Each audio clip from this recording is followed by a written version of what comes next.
Hello and welcome to Lincoln Christian. It is a crisp fall Friday night, and it's Friday Night Lights. The Lincoln Christian Crusaders hosting the Fall City Tigers. I'm Keith Miles along with Kobe Hansen. And Kobe, Crusaders went down to defeat last week, their first loss on the season. They went down to Auburn. They actually led that game late in the third quarter but couldn't finish it out. Yeah, the Crusaders have to try to rebound from a tough game last week, a game they felt like they should have won and could have won against another tough team in Auburn or Fall City tonight, coming in at 4-1 as well. It should be another tough test for the Crusaders. Yeah, and Fall City again 4-1 on the season. Their only loss is to surprising Raymond Central. They lost to them 24-21 earlier in the season. The Raymond Central Mustangs under Coach Wade Houchin, they are 4-1 on the season as well. So this is a big game here in this district. Auburn was our first district game. Tonight, Fall City, and then after that, we've got Fairbury, Milford, and Nebraska City to round out the season. But should be great weather for the game tonight, too.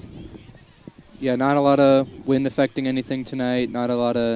Should be no precipitation, just perfect football weather. All right, well, let's go back, take a look at some of the highlights from that Fall City game last week, and we'll be back with your game in just a bit.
Hi, I'm Jill Ballard. I'm the Director of Admissions and Communications for Lincoln Christian, and thank you for watching the Crusaders Sport Network.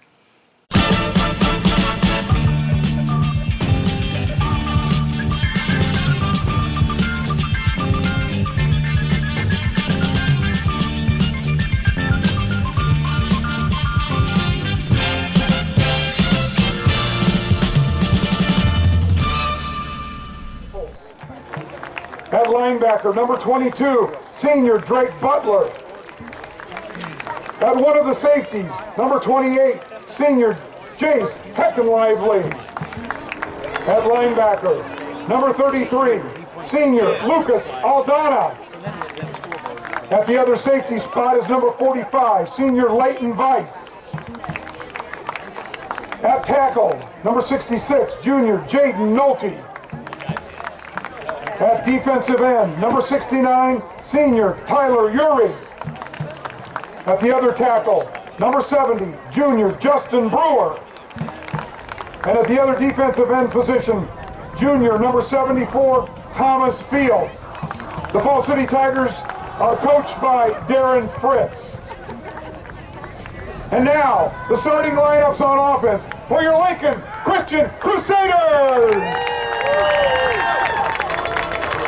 At running back, number 1, senior Jonas Berger. At running back, senior number 8, Gunnar Dworick. At quarterback, number 9, senior Alex Cook. At receiver, number 10, senior Grant Doty. At the other receiver spot, number 11, junior Gage Holland. At running back, number 22, senior Ian Paul. On the offensive line, number 51, senior Sam Drever. Number 53, senior Jackson Emmanuel. Number 54, senior Josh Freed.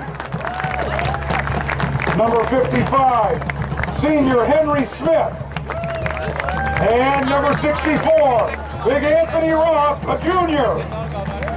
The head coach for Lincoln Christian is Kurt Earl, assisted by Josh Hyatt, Cole Dward, Cliff Madsen, Andrew Huffman, Chase Stokey, Cameron Christensen, Jamison Rexilius, and Cameron Piper.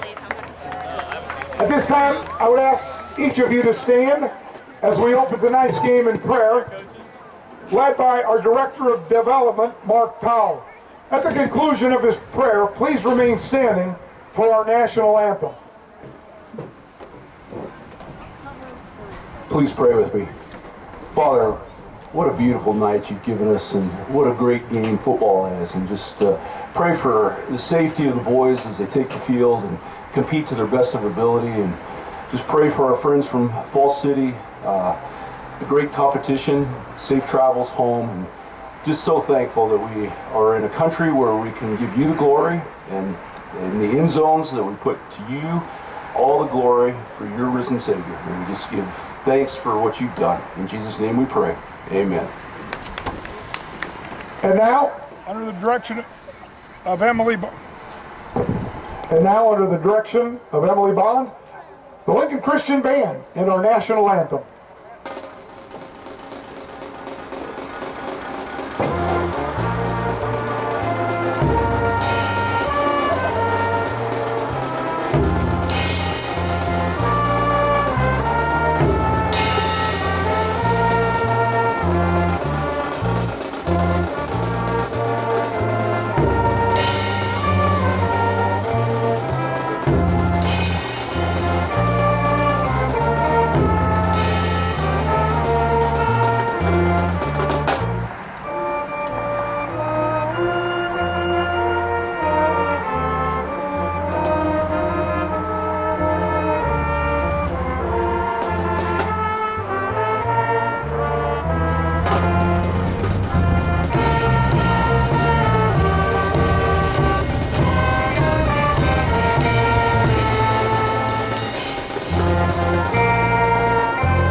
Falls City won the toss and deferred. Lincoln Christian will receive and defend the south goal.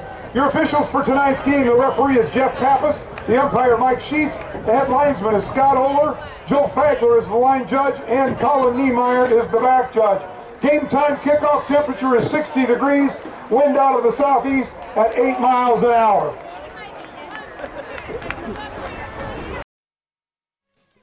All right, it is great football weather tonight. You just heard that weather forecast from our PA announcer, Tom Techmeyer, 60 degrees and just light winds tonight, so that's always welcomed, especially this time of year. Crusaders and the Tigers, and Falls City last year was the only win for LCS, right? Yep.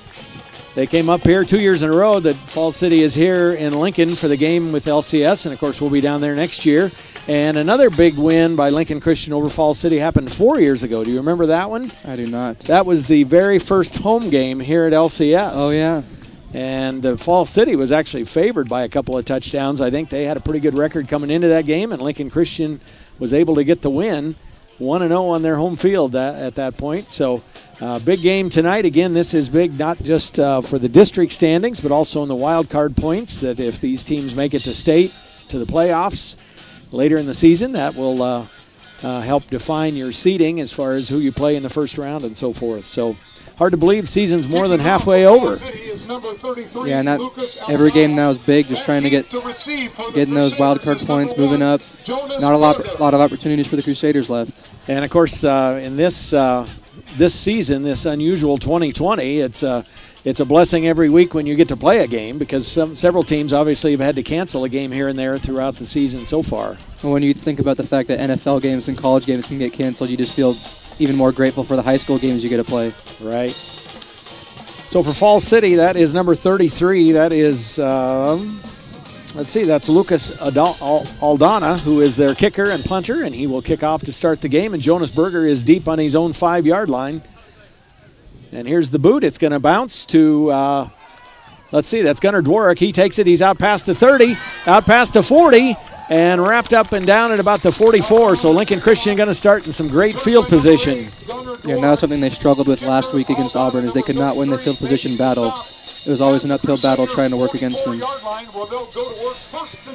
For the Crusaders, it is the run-oriented offense. Obviously, we're going to see that actually on both sides of the ball tonight. The Crusaders in the flex bone with Alex Cook under center. He'll have Ian Paul in the backfield. Also Jonas Berger and Gunnar Dworak with him as well. And you've got Gage Holen and Grant Doty as the receivers.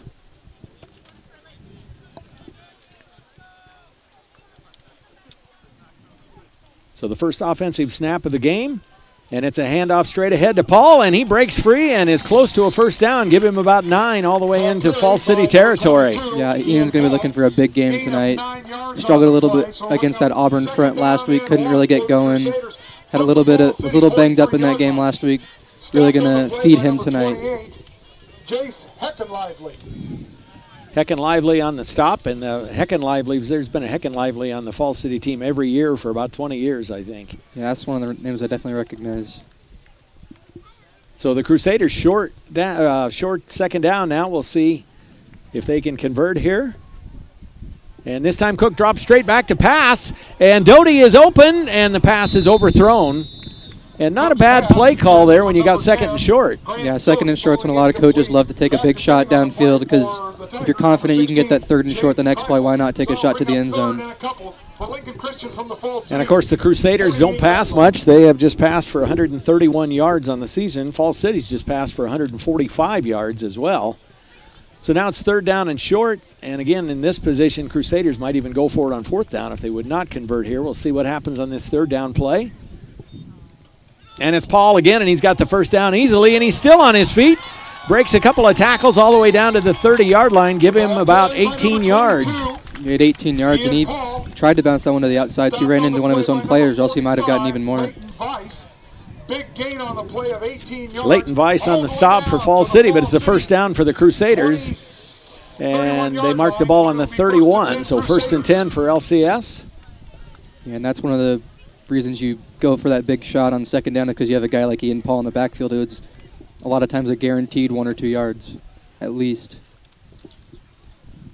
This time it's Dworak in motion, and again the handoff to Paul, straight ahead, and he's into the secondary again, and he's got another first down. Give him about 10 or 11 on that. Yeah, Ian's a strong dude who's going to take a lot of defenders with him. He's going to take 1 and 2 guys. It's going to take multiple guys to bring him down. To the Falls City 20-yard line, the Crusaders will have another first and 10. So for Ian Paul, he now already has 37 yards of offense. Everything on the ground has gone through Ian so far. This time it's going to be Dworak on the pitch, and he rolls out, and he has got good yardage, and he's got a first down. He's still on his feet, and he is close, and he is in. Touchdown for Gunnar Dworak from 20 yards out with about 10:24 to go in the ball game. Yeah, and the Crusaders setting that up with all these runs inside with Ian. You force Fall City to bring guys in, focus on Ian, and then you go to the outside with the speed of Gunnar Dworick. It's hard to plan for both those options. That's what makes the Crusaders so dangerous. They have all these weapons on the outside. They can go inside. Cook can keep the ball. It's just hard to game plan against. So this will be Grant Doty trying for the extra point. And the ball is down. Kick is up and straight down the middle. It is a 7-0 Lincoln Christian lead. And that offensive series looked pretty easy all the way down. Obviously, it's probably not going to be that easy all night long, but for the Crusaders, and everything right up the middle with Paul except for that touchdown when they flipped to Dworick and he took it around the right side. Yeah, you can't really ask for much better if you're the Crusaders, especially coming off a road loss, tough road loss. Try to get your feet back under you, get some momentum going. It's exactly what you want to see. So for Fall City, again, we said they came in 4-1 on the season as well. They blew out Fairbury last week 55-0. And matter of fact, their last 3 games have all been convincing wins. They beat Malcolm 30-6, then Louisville 46-6, and Fairbury 55-0. Also a win over Platteview to start the season, and that loss to Raymond Central. They're averaging 35 points a game, just giving up 10. And the Crusaders averaging 29 a game and giving up 13 on the season. Yeah, 2 teams who can definitely put points on the board and do it mostly on the ground. It'll be a battle in the trenches. So this will be Doty kicking off. And the kick is handled by Butler. And he is wrapped up. A great open field tackle. Let's see, who made that tackle? That is, looks like Jared Alvarez, right? Yep, he got down there in a hurry, was able to shed a couple blockers, and Crusaders cover him up, not let him get any kick return yardage. And we've talked about that a lot this season, but the Crusaders on defense, the tackling is so much more sure, I guess, than last year, and they have really turned it up a notch on defense. And a lot of credit to Coach Hyatt there. So this is Simon, the quarterback.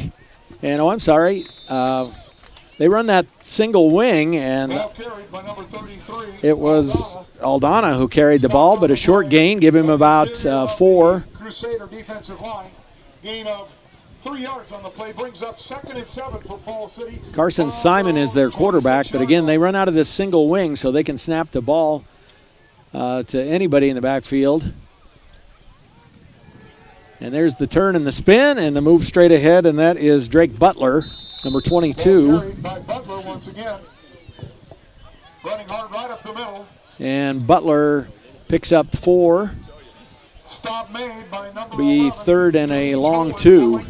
Holding on the stop for LCS. And Falls City going to be looking for a lot of the same action the Crusaders do, try to get the ball to multiple different weapons on the outside, work up the middle. So we execute it a little bit differently than the Crusaders like to do it. And the handoff straight ahead and a spin move, and he's brought down close to the first down. Looks like they'll give it to him. That's about a 3-yard run for Vice. Yeah, both these teams, they're run heavy on the offense, but they're also, they rely on a lot of deception in what they're doing to try to throw the defense off. For sure.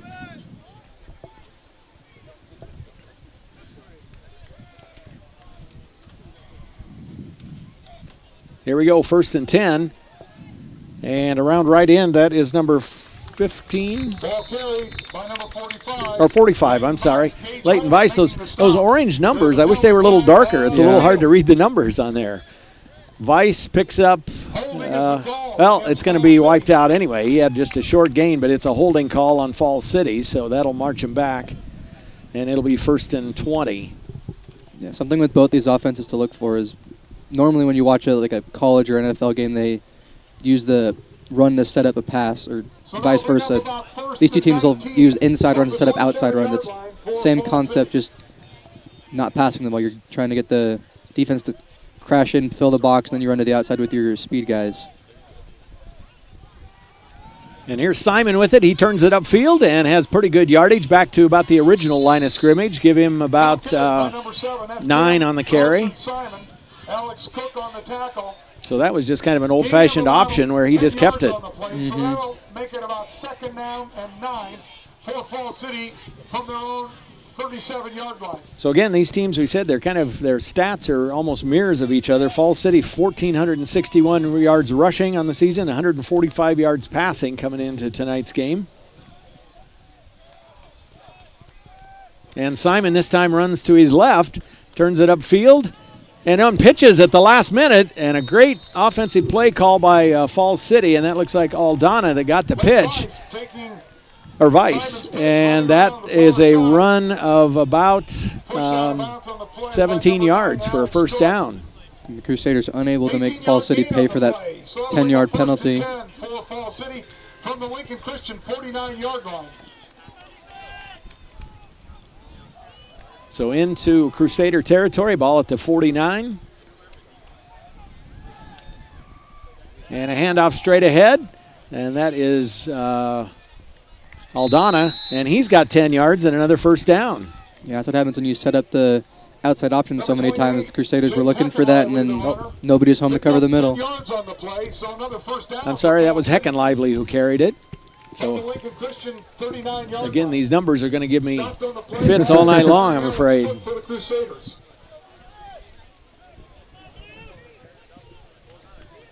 Ball to 39 now for Falls City in the pistol formation. And a handoff to Vice, and he is wrapped up. The Crusaders weren't fooled on that. The Crusaders able to shoot the play. I couldn't tell quite who that was. Leighton Vice, the ball carrier. Yeah. 5 yards on the 5-yard loss. Yeah, and that's the play the Crusaders needed to stop that momentum Falls City was getting, force them to a long second down. Yeah, Dworick, I think, on the stop for the Crusaders. And that's put Falls City now in second and long. Of course, they had first and long with the penalty earlier, but got out of that one. Simon runs the option again, keeps, and is stopped for about a 5-yard gain. Give him about 6. Actually, give him 6 back to about the 38, so it'll bring up 3rd and 9. Yeah, one of the advantages Falls City has right now is they're with everybody kind of stacking in with the one wing. It's forcing the Crusaders to bring all their corners in, which is leaving the outsides wide open. So we'll see. Is this a passing down? Maybe, maybe not. They've only, Simon's 8 for 18 on the season in passing. Crusaders fake the blitz. Now they come with it. And he lobs a screen out to Hecken Lively. And he will be brought down short of the first down, but he's up to about the 36-yard line. Give him a pickup of about 3 on the pass. Yeah, the Crusaders not fooled, staying home. We'll see what they do. They're kind of in no man's land here, whether they're going to go for it or not. Yeah, I would probably go for it if I was Falls City here. Which makes the last play call a little interesting, because if you're planning on going for it, I don't know why he would try to pass the ball. Right. So big 4th down, first one of the game here. Falls City has 4th and about 7 to go. And this time he floats it out to Hecken Lively on the left side. Hecken Lively is going to get the first down. And we talked earlier about how the Crusaders are doing a good job of tackling this year, but a couple of missed tackles on that, and Hecken Lively is all the way from the 37 down to about the 17, a 20-yard pickup on that play. Yeah, almost identical to the 3rd down play. They just kind of flip it out to the running back. The other time the Crusaders were able to make the tackle, this time 2 or 3 guys before the first down missed tackles. So now the Tigers in the red zone. And a run straight ahead, and that is bottled up for nothing. And let's see. Aldana, number 33, was the carrier. And no gain. Falls City's had more success tonight going up the middle after they've set it up a couple times going to the outside. Tigers again in that pistol formation. And Simon hands off straight ahead. And a couple of yards there. I think that is Hecken Lively again. Give him 2. Give him 3. Yeah, I would be shocked if Falls City doesn't go outside on either this play or the next play. They've been setting up going up the middle.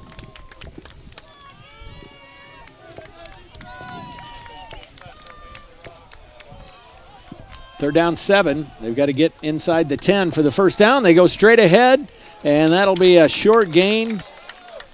Actually, maybe about a yard for Vice. This will bring up 4th and long for Fall City. So that'll be 4th and about 6 to go for Fall City. We'll see. They've got a pretty good field goal kicker in Aldana. But it looks like he is going to try the field goal. It'll be about a 30-yard field goal. Not much wind at all. It's almost a straight shot.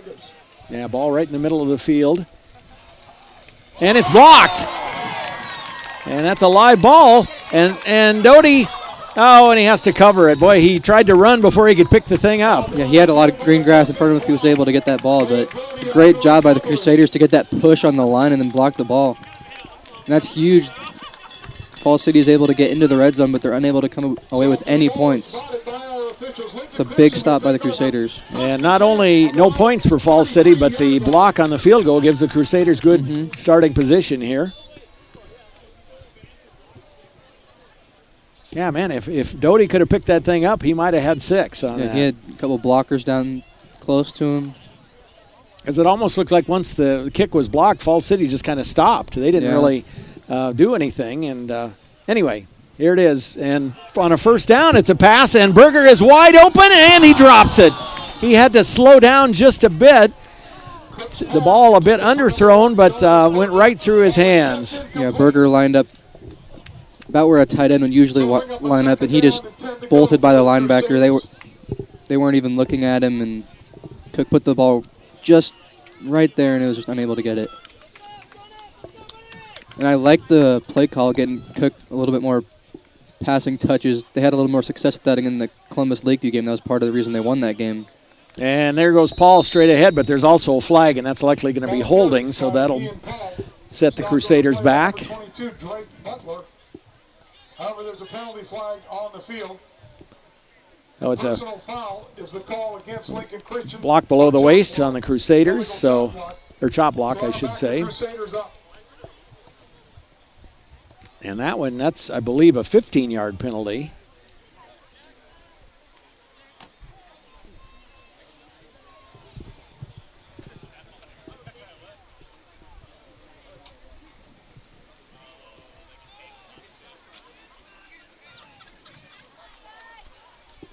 And they're waiting for the ball. Now they'll step it off, but that will put the Crusaders at about 2nd and 25. Now that makes that incomplete pass on first down a little more painful, doesn't it? Mm-hmm. Because if he catches that ball, it's a surefire touchdown, and then now you're at 2nd and 25. Crusaders back on their own 18.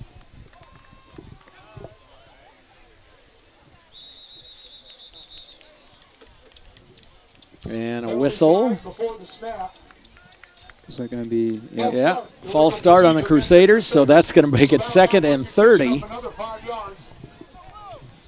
That's what happens when you get guys in motion. You can fall into penalties like that.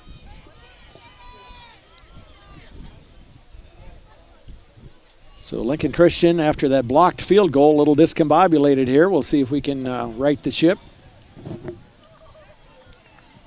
If you keep going backwards too much, you're going to have a tough punt to get out of it. Right. And Cook pitches to Dworak. This is the play they scored the touchdown on. And then Gunner cuts back into the middle of the field. And good call by Gunner. He picks up a few extra yards there. Yeah, Falls City was not going to let him get to the outside again. And Gunners took what they gave him and cut back inside. But he didn't quite cut into it enough for 2nd and 30. 10-yard gain, but that leaves us with 3rd and 20. And so now the play call is pick up a decent chunk if you're not going to get the first down, so you can at least get some good field position for a punt.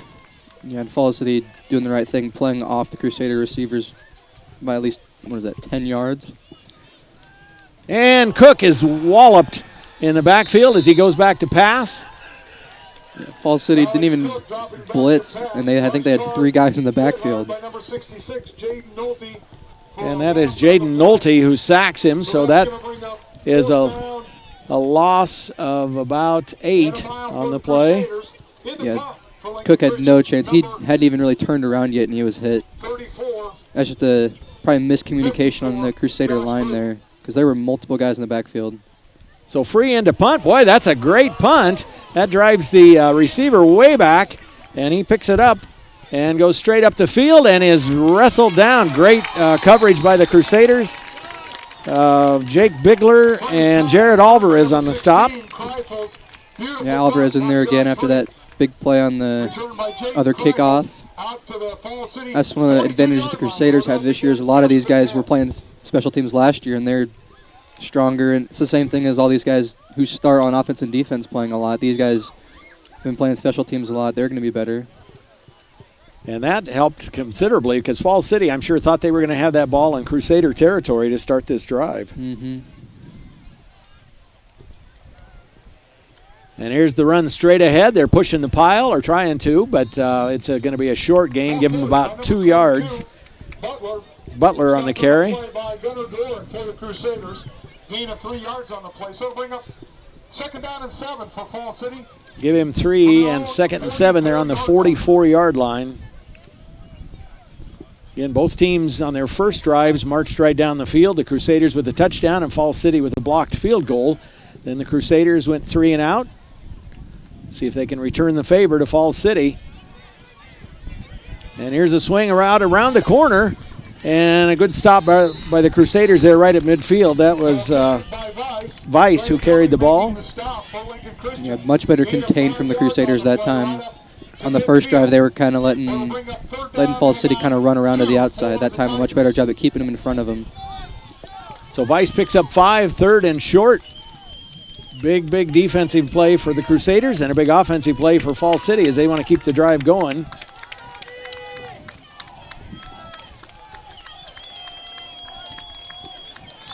And now they're back in that single wing formation. And here comes Weiss again, tries to roll out to the left, and he is going to be stopped short. No gain on the play. Got about a half a yard, but it's going to be 4th down. Yeah, again, much better contained from the Crusaders, not letting him get to the outside. And that'll be the end of the first quarter, so the Crusaders lead it 7-0.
Here we go to start the second quarter, and we got a big play.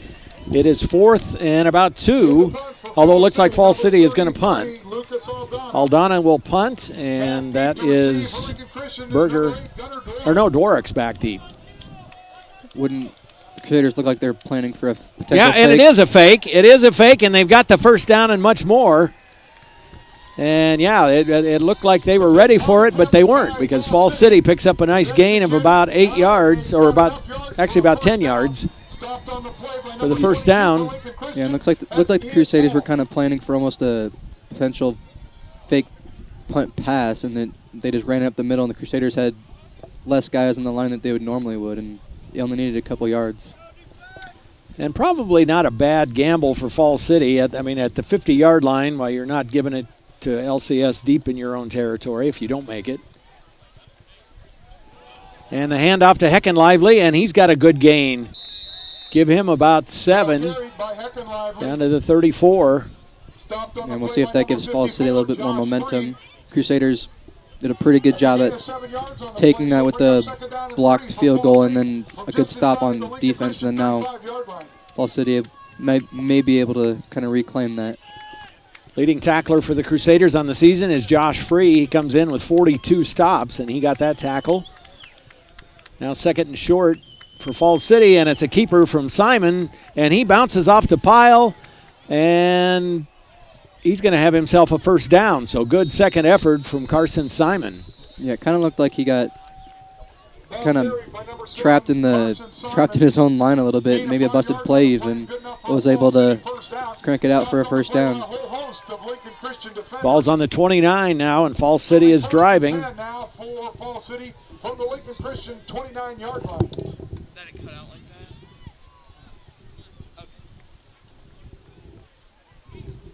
that? Okay.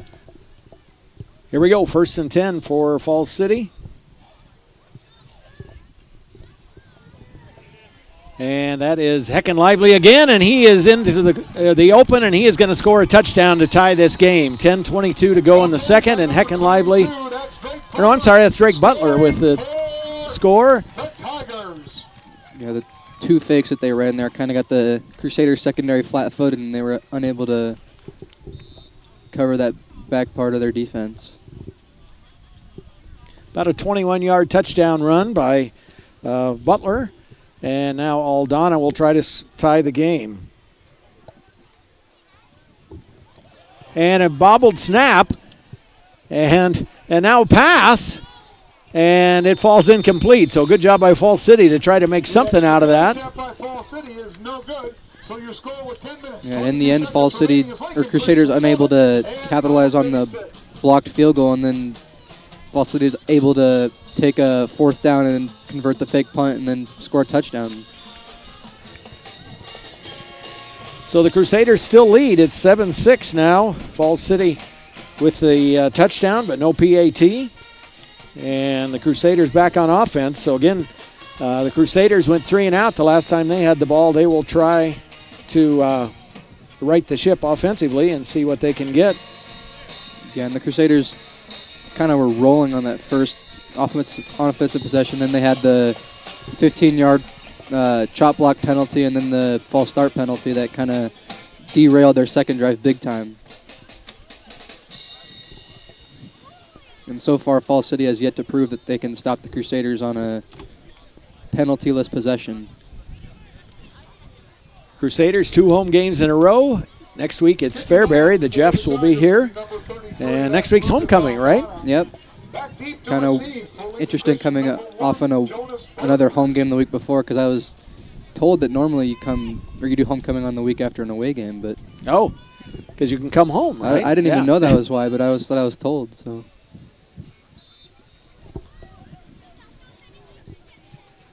So here comes Aldana with the kick. And Sitzman dropped it, now picks it up on about the 15 and goes up the middle, and a good open field tackle by Weiss. Sitzman to about the 27. Yeah, now it's just unfortunate they dropped the kick return, and then there's nothing you can really do with it at that point. Stick around. Coming up at halftime, we've got some special things for you. It'll be Parents' Night for the LCS boys tennis team, and then also we've got a kicking contest going on. Plan A Wealth Management sponsoring a kicking contest to kick off a capital campaign, so you'll hear more about that coming up tonight. Lincoln Christian on offense. They start from their own 28. And the handoff to Paul, and this time Falls City does a good job wrapping him up. He picks up about 3. Yeah, much better job there in the first drive. Paul was able to get 8, 9, 10 yards at will if he wanted to, and that time Falls City doing a much better job.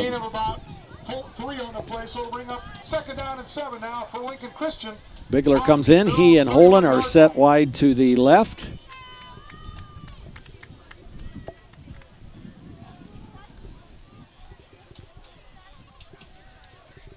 That's Berger in motion. The handoff again to Paul, and this time he's into the secondary, and he is off to the races, and finally wrestled down at about the 34-yard line. So that is a gain of, I'm going to have to do my math here, 16 and 19 is 35 yards. And Paul showing a little bit of speed there out the gate. Didn't really get hit at all up the middle and was able to burst free into the Falls City secondary. Yeah, that's right. The first time anybody touched him, he was at least 15 yards down the field and was able to keep going. So that flips the field for sure for LCS. They're in Tiger territory. And now Sitzman in the backfield. And Sitzman takes the handoff, goes straight ahead, and give him about 3 on the play. Carter looks like he's limping a little after that. Gain of 3 yards on the play, so that'll bring up 2nd down and 7 now for Lincoln Christian from the Fall City. And I think Paul is fine. They just wanted to give him a little bit of a breather. He, of course, missed the game 2 weeks ago against Columbus Lakeview, but then was back last week, I believe. Yeah, the Crusader fullback situation has been rotating throughout the season. And this time it's Cook with the keeper, and he will be close to the first down. We'll see. Stopped on the play by number 52, Jackson. They're going to call it 3rd down, so that is a pickup of about 6, and it's got to be 3rd and inches. Lincoln Christian from the Fall City 24-yard line. You know, one thing about these two teams that don't do a lot of passing is this game may not last that long. The clock won't stop that much. So yeah. We're already down to about 8 minutes to go here in the second quarter. And we got a timeout. Looks like Fall City takes a timeout. 57 seconds left in the first half. So we'll take a look at some of the other games going on tonight in the district. Auburn, after their win over LCS last week, they are on the road at Milford tonight. Milford comes in at 2-2, Auburn 4-1. Fall City 0-5, and they are hosting Nebraska City tonight. Nebraska City 2-3. Lincoln Lutheran, they're in Class C2 this year, and they host Syracuse tonight. They are 1-4 on the season, but they have a rough district. They in a tough schedule. They besides LCS, they've lost to Bergen and to Sutton in their district. They already lost to Utan, and they've got Wahoo Newman, Centennial, and Wilbur Claytonia still ahead on their schedule. So all but everybody in the district, except for Syracuse, is rated in the top 10. That's tough. So another big game tonight in C2. A couple of top 10 schools and a couple of Centennial Conference teams squaring off as David City Aquinas is hosting Archbishop Bergen tonight. So that'll be a fun game to watch. Big game in Class B. Number 1 Hastings is taking on York. And we'll talk about some of the other ones as we go on tonight. So 3rd down and inches after the timeout. Cook brings him up and hands off, and Paul is back in the game. He's got a short gain, but it should be enough for the first down. It looked like Paul ran into whoever was pulling for the Crusaders. I couldn't tell who that was. Whoever was pulling up the middle, Paul kind of tripped over them. So it's enough for a first down, and the Crusaders will set up shop at about the 24, 1st and 10. 1 point lead for LCS, 7-6. The difference is the missed extra point by Falls City. Aldana, we talked about how he's such a good kicker, but he's had a field goal blocked, and then he didn't even get to try the extra point after a bad snap. Yeah, and that's 4 points that they're missing off the board right now.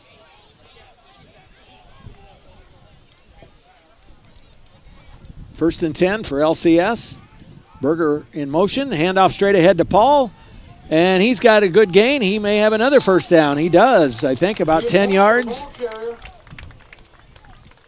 His yards after contact have to be super high tonight. He is getting hit by 1 or 2 guys, and he is just taking people with him.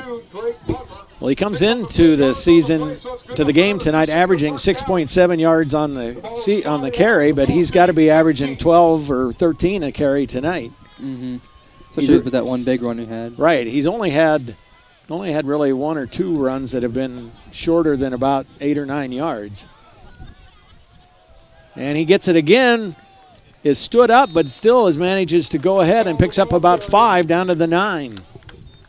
Yeah, he definitely got hit there at only a couple yards out there. He was able to do a little spin thing or whatever that was, and he was able to claw his way up for a couple more yards. And that's one thing about Ian. I mean, he didn't play a whole lot last year, but when he was out there, he didn't have the strength that he's got this year, I think, to break some of those tackles. Yeah, and last year I think was his first year playing football in a long time, so he was just remembering how to do it, and now he's stronger. He knows what he's doing, and he runs violently. It's a cool thing to watch.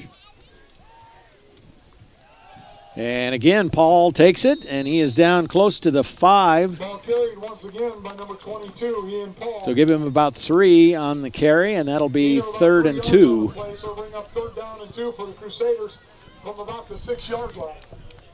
So Lincoln Christian driving to try to extend their 1-point lead here. We're halfway through quarter number 2. Crusaders and Tigers, a big district match tonight. Both teams 4-1 on the season. Cook comes back out under center and looks to the sideline for the play call.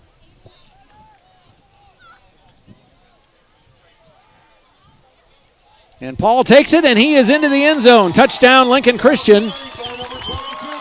The 5-yard run for Ian Paul puts LCS up 13-6 with the extra point pending. Yeah, and that just has to be demoralizing if you're Falls City. You just have the same guy running straight at you every single time, and you have guys all over him, and you can't really seem to stop him. And the Crusaders are able to not get penalized this possession, which derailed their second possession of the game. Grant Doty to try the extra point.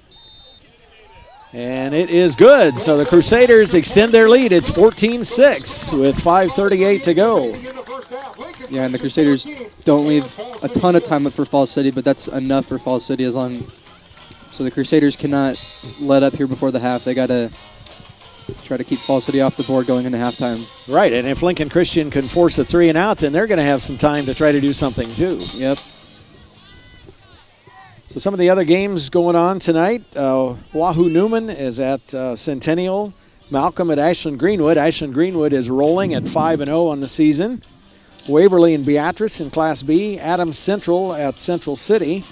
West Point Beamer at Columbus Lakeview.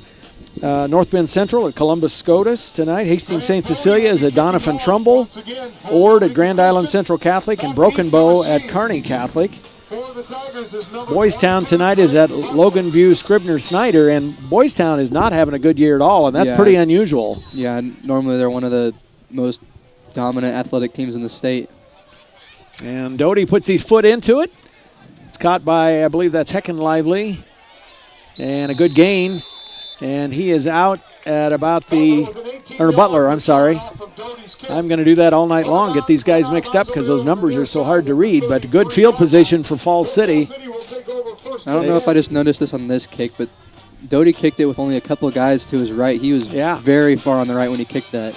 Well, the other thing I noticed is that he only took about 2 steps. Right. He didn't take a long run into it. It almost looks like something you would do for an onside kick, but then he kicked it to the same side he was on.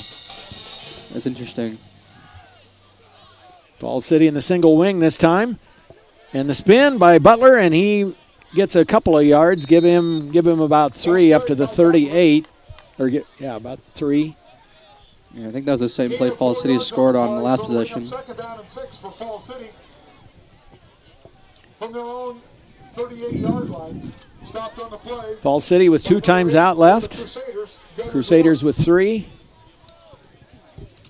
And again, stick with us at halftime. We'll see the boys' tennis team and parents' night, and then we'll see the Plan A Wealth Management kicking contest.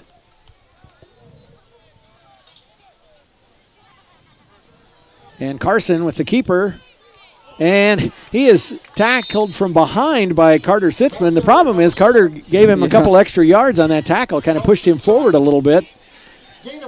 So he gets 5 on the carry. Yeah, Falls City kind of faked the reverse there, and Sitzman was in the backfield covering the reverse and then came flying back into the play. And Sitzman's been getting in the backfield and getting in on tackles a lot more in the last 3 weeks. He's been getting in there a lot. Crusaders have not blitzed as much tonight, and right on cue they do, but that the play is out around it for a first down, and that is Weiss, and he picks up about 10.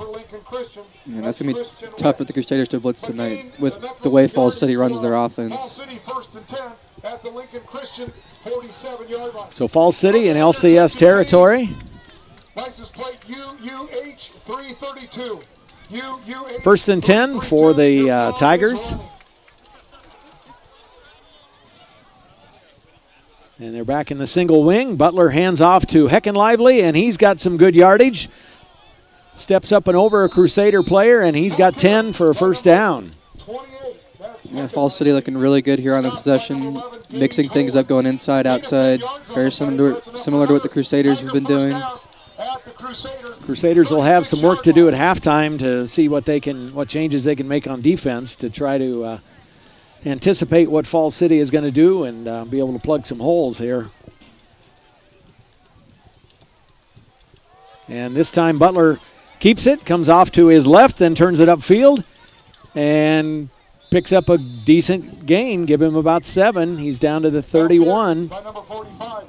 And again, for running teams like either of these squads, when you get second down and 3, why that makes your play calling a lot easier, doesn't it? Yeah, first down's probably the most crucial down for any of these teams, because a lot of teams you get to second and long or third and long, you still have options. For both these teams, it gets a lot narrower if you aren't able to get 4 or 5 yards at least on first down. And now we've got a timeout called by the Crusaders. They stopped the clock at 2:54. That's their first timeout for the Crusaders. And Falls City on the move. Crusaders with an 8-point lead. It'll be interesting to we got a long ways to go here, and the Crusaders hope they hold the Tigers out of the end zone, but if they do score, we'll see if they go for 2 to try to tie the game up. Yeah, I would be surprised if they didn't, considering the struggles they've had kicking field goals tonight, and then, just tie the game up. So the Crusaders, of course, they moved into the top 10 after their win a couple of weeks ago over Columbus Lakeview, but then promptly fell back out of the top 10 after losing to Auburn, but they're a contender in the Journal-Star poll this week in the top 10. And Wahoo sitting at the top, I think, if I can find my sheet. I think they're number 1 this week. And St. Paul also up there. Ashland Greenwood still undefeated. We mentioned that earlier. St. Paul actually is number 1.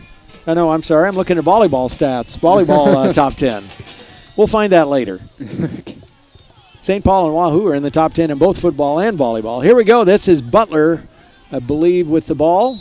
And he's got a first down. Pickup of about 9 down to the 21. Yeah, and they just keep moving the chains forward. Not doing anything fancy or flashy, not getting huge plays. They're just methodically moving down the field. Witt on the stop for LCS, and Falls City sets up on the 22. It's Butler, and he is stopped in the backfield. Great open field tackle by Gunnar Dworick. Dworick got in the backfield, shed the blocker, and was able to make the play. That's stop on first down we talked about a couple minutes ago. If you can hold teams like this to no gain or short gains on first down, that's going to set them back. And Sitzman keeps hobbling off the field. He's definitely having some sort of injury. And there's a false start by Falls City, so that'll back him up another 5. Yeah, and if you're Falls City, this is not what you need. You're driving down the field, you're looking good, and then a short gain, and then you penalize yourself. And Carson Simon back in the game, so they will likely go back to out of the single wing and back to the pistol offense maybe. That's what they've run out of most of the time when they weren't in the single wing. So we'll see if they go back to the air. Butler in motion, and they fake the reverse. Simon keeps it and then pitches at the last minute, but the Crusaders stay with him. And that is, looks like Drever, I think, that picked him up and put him down on defense. That is a huge hit by Drever, or maybe that was Doty. Couldn't quite tell, but that was huge out there. So that's about a 1-yard gain is all. And 3rd and 14. So again, you got to expect they're going to go to the air here. Although it's hard to say, again, like the LCS, they don't pass much, and they're actually back in the single wing, so we'll see. And Butler keeps it, and he is wrapped up for a short gain. Gets back close to the original line of scrimmage, give him about 3 on that. That brings up 4th down. I'm assuming they will probably bring out Aldana and try a field goal. I think the Crusaders just called a timeout. minute to go here in the first half. I think Coach Earl might want the ball back. From the Lincoln Christian 22-yard line, and the Crusaders have elected to take a timeout. Say, Crusader fans, don't forget. So the Crusaders, of course, have already won 3 more games, than they won all last season. But you get kind of greedy, right? After you get a winning record like this, you want to keep going and try to get into the playoffs and try to make some noise when you get there. Yeah, you start looking ahead. You start looking down on teams. You start looking ahead in the schedule like, oh, we'll probably beat these guys, but you can't really think like that. Right. You got to respect everyone but fear no one. That's what we say a lot for the basketball program, and the same thing applies here to the football team. Nobody's going to give these guys anything more than they earn because of how they've played the last couple of years. They got to take everything they can and earn everything they can this year. They're going to go for it on 4th down, and Simon is back to pass. And he throws for the end zone, and it's too high. He had an open receiver down there. That's 81 on the attempt. Acton misses, and so the Crusaders take over. And maybe that must have been just a little bit outside of Aldana's range because they didn't try the field goal, and that may have been influenced by what happened the last time they tried a field goal. Oh, for sure. And also on that play, the Crusaders able to get in the backfield. I think that was Anthony Roth who got back there and kind of forced the throw, I think, a little earlier than they were hoping for. So the Crusaders have 50 seconds to see if they can do something with it, and they hand off straight ahead to Paul. And we'll see. They may just run the clock out, I think. See if they would have gotten a good gain on that first drive, then maybe they try to run the hurry-up offense. Yeah, the only thing now to look for is maybe the Crusaders catch somebody sleeping, but it looks like they're just going to... Oh, and they go to the pass. And Cook has got Sitzman, and he took a pop from Heckin Lively, but he caught it and held on. And now it's the hurry-up offense. It is 23 seconds to go before halftime. Yeah, you catch him sleeping, you get a big tight end-esque player like Carter Sitzman out there. 29-yard gain for LCS. And the handoff to Paul straight ahead. I think he wants a spike. Coach Earl's calling for a the spike. Clock's down to 7 seconds, so that's... And they spike it with 2 seconds to go on the clock, so now what? You try the Hail Mary, I guess. I mean, I don't know why you would try to spike it if you're not trying to do something here. Right, and they had a timeout left, but... Yeah, I'm kind of surprised that was the option, because then if you call the timeout with 12 seconds, you can potentially get a quick throw to the outside or something, and then you go up and have your last play. So LCS takes the timeout, and if you're Fall City, you send some defensive backs back about, put them back on about the 10 or 15-yard line and knock it down, right?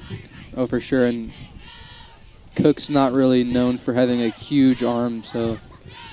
Is this a play where you think about putting Sitzman under center to throw the pass? I mean, I wouldn't rule it out. I don't even know if Sitzman can get it down there exactly where you're trying to do. Or maybe you try some sort of a trick play. You throw it about 20 yards, have a guy catch it, and then lateral to somebody who's coming across the field or something like that. Yeah, I mean, I have to imagine they're doing something like that considering what they taken the spike, but we'll see. And Falls City does have a couple of defenders back on about the between the 25 and the 30. And Cook goes straight back, throws it to Berger. Almost a fantastic one-handed catch, but he wasn't going to make it into the end zone even if he would have hung on. Nope.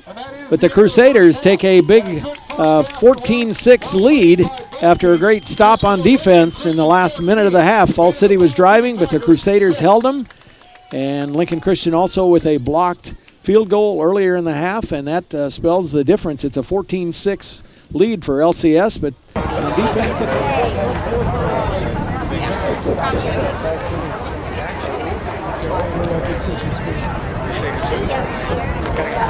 Tonight we'll be recognizing at halftime our boys tennis team. So if all of the tennis players on the boys team are not down on the track, please get there now.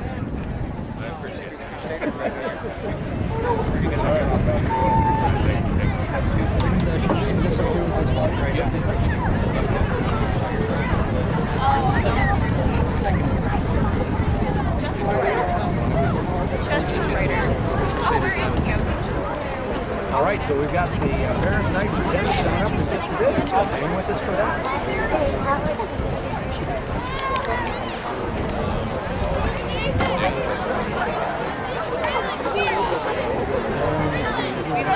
Really nice right now in our grubby outfit. You want me to like follow them? Oh yeah, is that all right? Yeah. Can you do that? If not, back Are they just walking under? Are they just walking under? All right, fans, tonight we want to introduce and recognize our boys tennis team, as it's the boys tennis team Parents Night. Let's start with the freshmen. First of all, Abram Nelson, son of Randy and Mary Nelson. All the way from Colorado. This literally came at the perfect time. Peter Drever, son of Matt and Shay Drever. It was like on the inside, like dark, and I was like, throw that away, let's burn it, let's screw that. The sophomores on this year's team. First, Blake Berger, son of Tom and Carrie Berger. I need to my dad told me I was like still play football. Liam Olson, son of Jen and Brian Olson.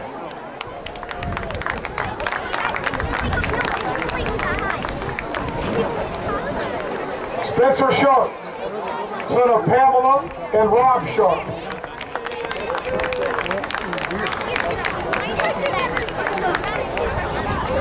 And Tristan Andel, son of Brad and Angie Andel.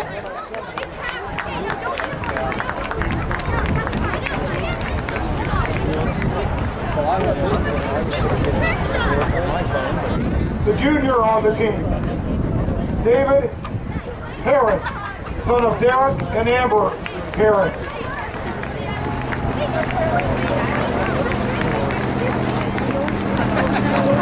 And now, coach of the boys tennis team, Ty Grove, will introduce each of the seniors and have a word to say about them.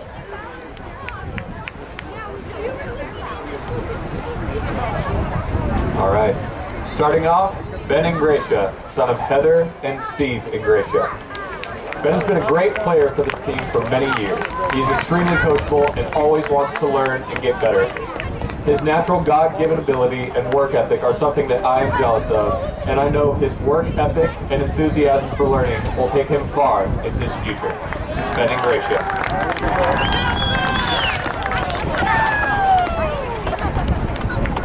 Next up, Brady McGear, son of Sean McGear and Jane McGear. Brady is the biggest competitor we have on our team. He always wants to win and always wants to be great at whatever he does. His drive for greatness and success is something that not many people have. I can't wait to see what he does out in the world because I know that he is going to do great at whatever he chooses to do. Brady McGear.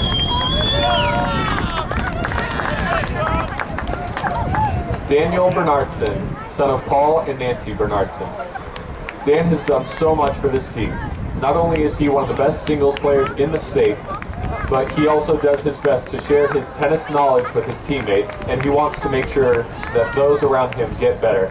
He is a natural leader, and I can't wait to see the things he does with his bright future. Daniel Bernardson.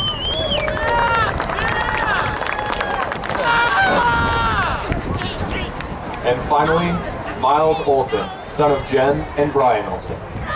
Miles has been the most consistent player on our team for the past couple of years. I know what I'm going to get every day with him. He always comes to practice and games ready to work and get better. He's such a talented guy on and off the court, and I know that he will do such great things in his future. Miles Olson. And finally, this entire senior class. This senior class has been such an amazing class. I want to thank them all for the hard work and time that they have put in this season. Their leadership, that they have shown is going to be sorely missed this year. However, I cannot wait to see how these guys go out and change the world. Thank you, seniors. Let's have one more round of applause for Coach Todd Groves and the entire boys tennis team and their parents. Thank you so much. I'm an honorary sport. Yes, that's awesome. Great. We're having a kicking competition. Oh, really? Teachers are doing it.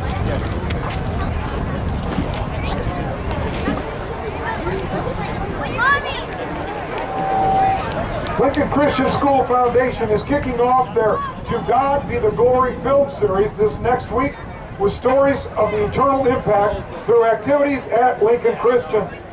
Along with these stories, the foundation is embarking on one of our biggest projects yet, a new multi-purpose athletic facility and additional classrooms to support teachers, students, and coaches while they continue to give God the glory. In honor of this exciting endeavor, you will notice the end zones and field design highlighting To God Be the Glory. Special thanks to Chad Hansen and his crew for All About Grass for all of the time, effort, and energy they put into maintaining our football field and creating great designs for each home game. Thank you, Chad, and All About Grass. This evening, as a part of kicking off To God Be the Glory, the foundation is excited to present the Plan A Wealth Management's Kickoff for Success competition. Joining the foundation on the field to cheer on these contestants on behalf of Plan A Wealth Management is Brad Bryant, Marketing and Business Development Manager. Each contestant in the Plan A Wealth Management's Kickoff for Success competition will be kicking a football from the 50-yard line. The contestant who kicks the ball the furthest will win an autographed poster featuring this year's football team as well as a Scooters gift card. Our guest kickers tonight are, representing the 6th grade, Ace Calfee. 7th grader, Grant DeHaan.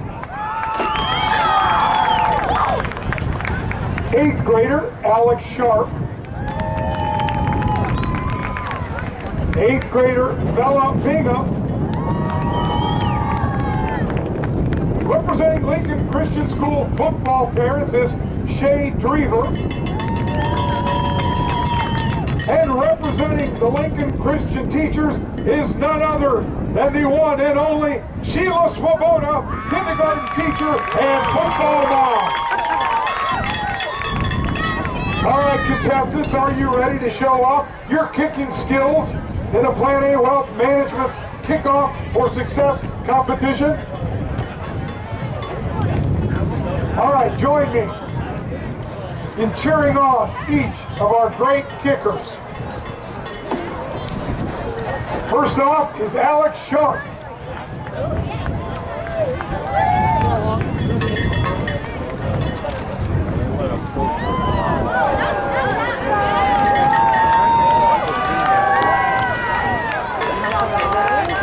All right, Alex, there you go. Kid's got a future for sure. All right, next up, none other than Sheila Swoboda.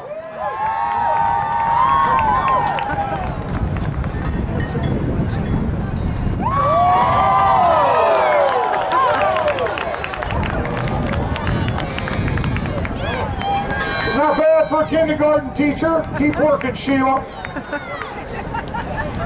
Next, Ace Calfee. Show us what you got, Ace. All right, there we go.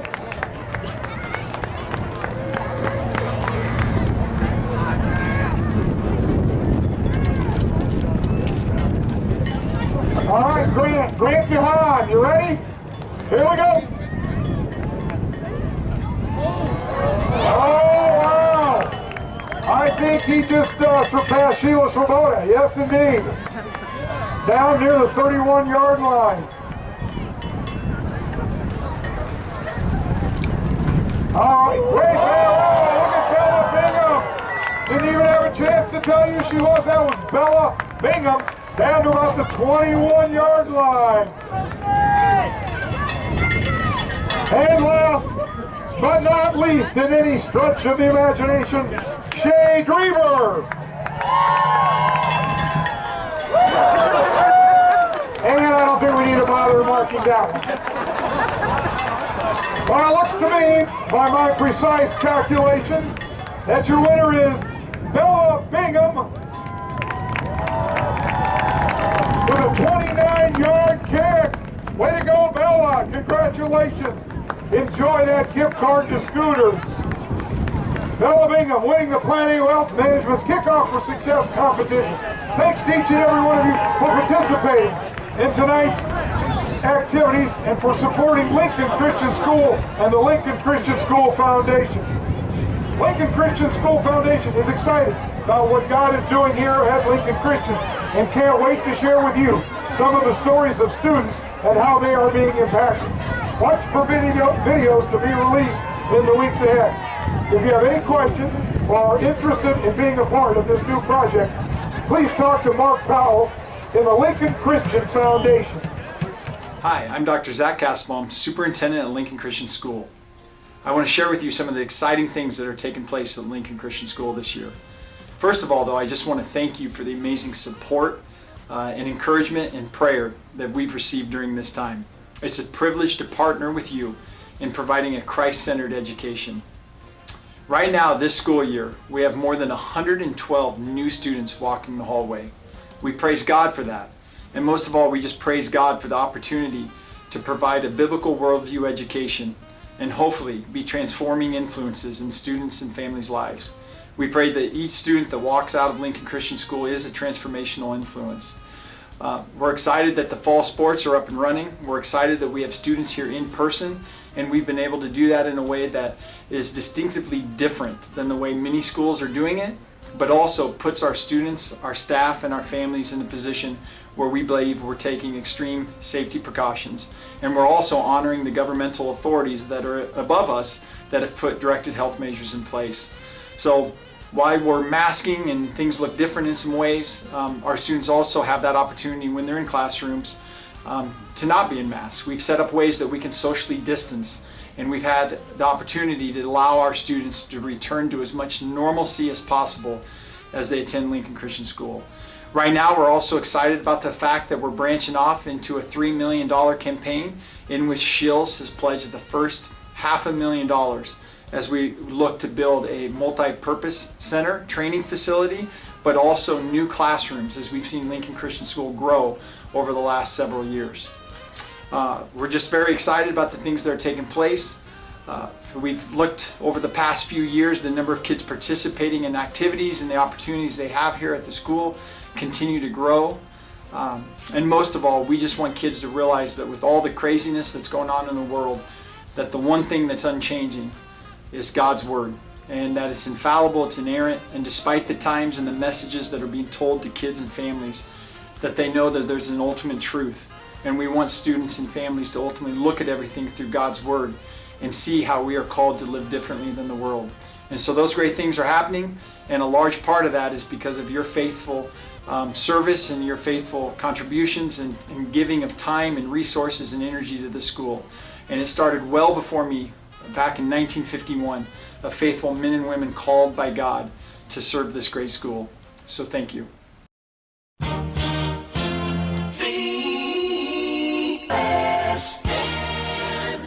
Lincoln Christian School family, this is Kurt Earl, head football coach and activities director, and I just want to thank you for supporting Crusader activities and for tuning in to the Crusader Sports Network today, and just can't say enough about how much I appreciate you guys and all that you do to make this school happen. God bless, and to God be the glory. Keith Miles back here at Lincoln Christian. The Crusaders up 14-6 after the first half, and we just got a chance to see the Plan A Wealth Management kickoff contest here at LCS, and we're here with Brad Bryan from Plan A Wealth Management. Brad, glad you could join us. Tell us a little bit, where is Plan A Wealth Management right now? And it sounds like you're going to be moving soon. Yes, so we currently have offices on the south side of town, just off of Highway 2, near Laszlo's over there. But we are building a brand new facility out off of 80th and Highway 2 that you may see going up here right now. So we'll be in there probably the 1st of March. Great. And tell us a little about the services Plan A Wealth Management offers and what makes you unique. Well, I think the thing that really makes us unique is that we recognize that people of faith really want to make an investment where they know that it's going to make a difference in the world. And one of the things we do is make sure that we do something that's called impact investing. And they're investing in really a portfolio that they're proud of, and it's going to truly make a difference in the world. And so we want to make sure that they're proud of those investments and that they're going into places that is with integrity and just a great investment and making a difference in the world. And we are very thankful that Plan A Wealth Management has been a supporter of Lincoln Christian, both with the capital campaign, but also with the scholarship, the Crusader Scholarship that they sponsor annually. So it's great to have Ron and his team supporting us here at LCS. You bet. I'm so happy to be joining their team there and proud of the investment that they're making back into the community here. So we're excited to be a part of Lincoln Christian School. All right. Well, glad to have you along tonight, Brad. Hope you enjoy the rest of the game. Thank you. Appreciate being here. All right.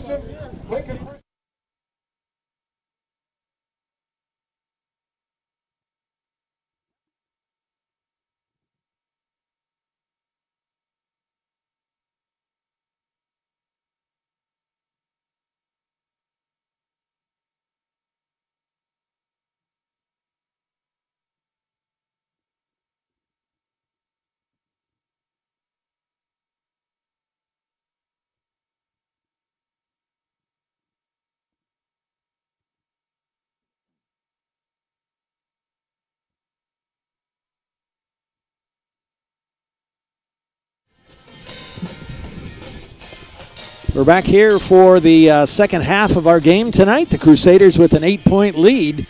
Certainly good to be ahead at this point, but there's still going to be some work to do because Falls City has been able to move the ball. They only have one touchdown to show for it, but they have scored, and they've moved the ball a couple of other times down inside the red zone, but unable to convert. And I've got some halftime stats here, and the game is pretty darned even, and wait till you hear these stats. For Falls City, they have 134 yards rushing, 23 passing, 157 total. For LCS, 133 rushing, 29 passing, 162 total. And the Crusaders with a 100-yard rusher already. Ian Paul, 102 on 12 carries, 30 for Dorick, 3 for Sitzman, and he caught a 29-yard pass. And for Falls City, they were led by Butler with 41 yards. Vice had 40, Heck and Lively 30, and Simon 23. So pretty balanced attack for the Tigers.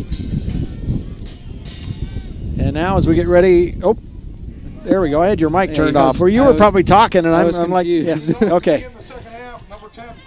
And as we get ready to start the second half, feels like the wind is picking up just a little bit. Not too bad, though. Butler is deep to receive, and Doty will kick off. He sent it down that near side the last time he kicked off. We'll see what he does with this one. Same thing. Pooches it short. And Heck and Lively, boy, he almost stepped out of bounds line, but picks it up and makes something out of nothing. So good job by Jace Heck and Lively to get it out to the 38. The way that ball bounced, it almost seemed like it had a chance to go out of bounds. He would have let it. Yeah, right. He picked it up about 2 inches from the sideline, it seemed like. Yeah, now if you're the Crusaders, you got to really dig in here. As you mentioned earlier, the stats are pretty even. The scoreboard doesn't quite show it, but Falls City darn near matched the Crusaders in terms of offensive production. Crusaders were just able to keep them out of the end zone a couple times. And that's Simon with it, turns it straight ahead and picks up a short gain. Give him about 2 on the carry. Stopped on the play by number 51, Sam Brewer for the Crusaders. Gain up 2 on the play. It'll bring up second down and 8 for Falls City. A nice, cool, crisp evening here. It feels like fall. It feels like football weather for sure. Although I looked ahead, next Friday night it may be in the 80s for our game against Fairbury.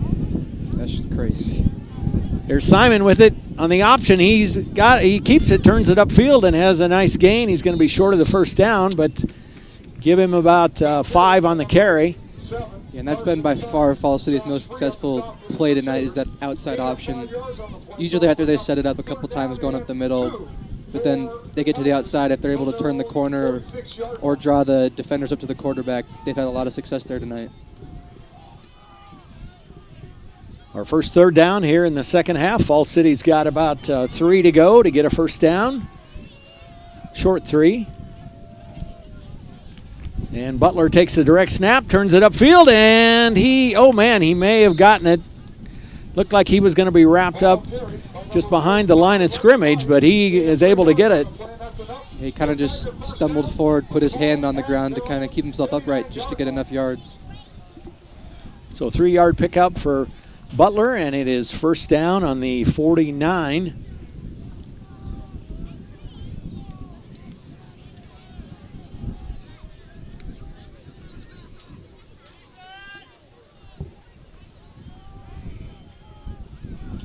They go a little more spread than they've been tonight. And Simon straight back, and he launches one. He's got an open receiver, but it's underthrown, and Doty steps in front of it, almost had an interception.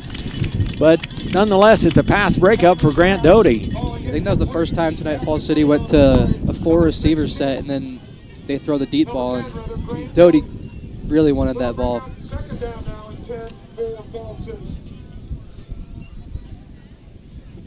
And that's an interesting play call from Falls City.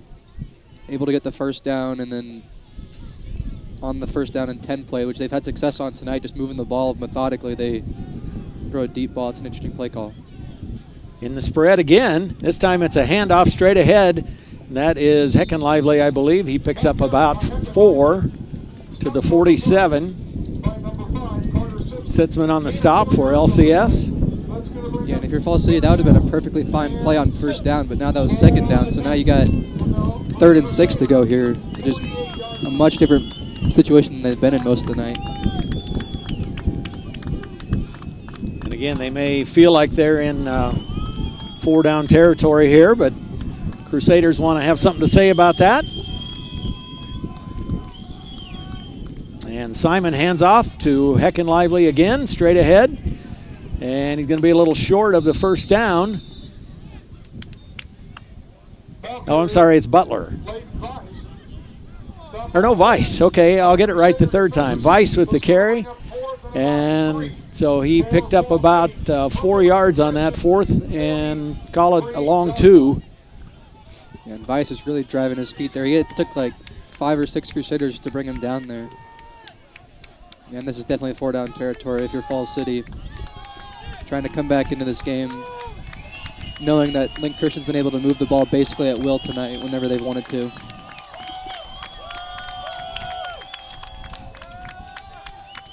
And Butler spins, and Butler is stopped. A loss of 1 on the play for number 22, Drake Butler. Yeah, and that's one of the disadvantages of the way Falls City runs their offense. They have the inside fake, and then they do the outside fake, and that time took way too much time, and the Crusaders were able to get in the backfield before Falls City could really get into the play they were running.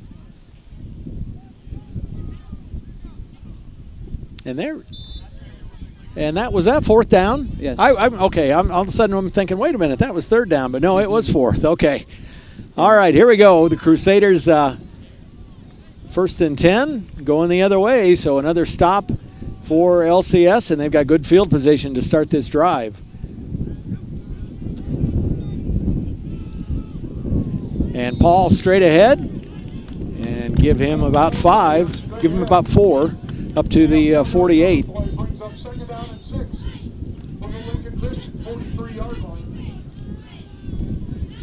I think what threw me off on that is that incomplete pass on first down. I'd kind of forgotten about that. Well, that threw Falls City off too, because they've unable to come back in that possession because they had the incomplete pass. Cook will take it from the 48. Again, Paul straight ahead, slips a tackle, and gets a gain up to about the 48 of Falls City, so pickup of about 4. It'll be 3rd and 2. And we got an injured player on the field for Falls City, so an injury timeout. Yeah, and that play, Paul probably should have been brought down right at the line of scrimmage and then able to shed a tackle, which is not surprising considering the way he's been running tonight. And he's up, so we were going to go to a break, but we won't do that. We'll stay with you. Again, hard to read those numbers. I think it was 66. Nolte. So the clock runs at 7:45, and it seems like we just started this third quarter and we're already down under 8 minutes. Mm-hmm. And that's going to be to the advantage of the Crusaders if they're able to keep the clock going and have long possessions being up already. So 3rd and 2 for LCS. And Paul again straight ahead. He's got the first down. Give him about 5. 1st and 10. Falls City 43. And Falls City just right now they have no answer for Ian Paul up the middle. The Crusader line's getting a nice big push for him up there, and he's carrying linebackers left and right. So Paul has, he missed 1 game this year, so he's only played in 4 games. He came into tonight with 364 yards on the season. And Cook with the keeper this time, and that's something we haven't seen tonight. Cook has only ran the ball, I think, a couple of times in that first half. Yeah, I think part of that's, Ian's having so many of the carries tonight, and then Crusaders only had 3 possessions in the game. Neither team really dominating the time of possession, considering both teams had long possessions where they drove all the way down the field and then taking up a lot of time. But yeah, if they keep getting the ball to Paul up the middle, Falls City's going to bring a bunch of guys to him, and Cook's going to have a lot of space going the other way. And it's Cook again on the keeper, and his sprinter speed has taken over, and he is down to about the 10-yard line. So give him a pickup of 23 on that play. Yeah, so that's just what I was talking about. You take away Paul, but then you leave other weapons on the Crusader offense like Cook open to do damage like that. So he stopped just outside the 10. Crusaders could get a first down without a touchdown.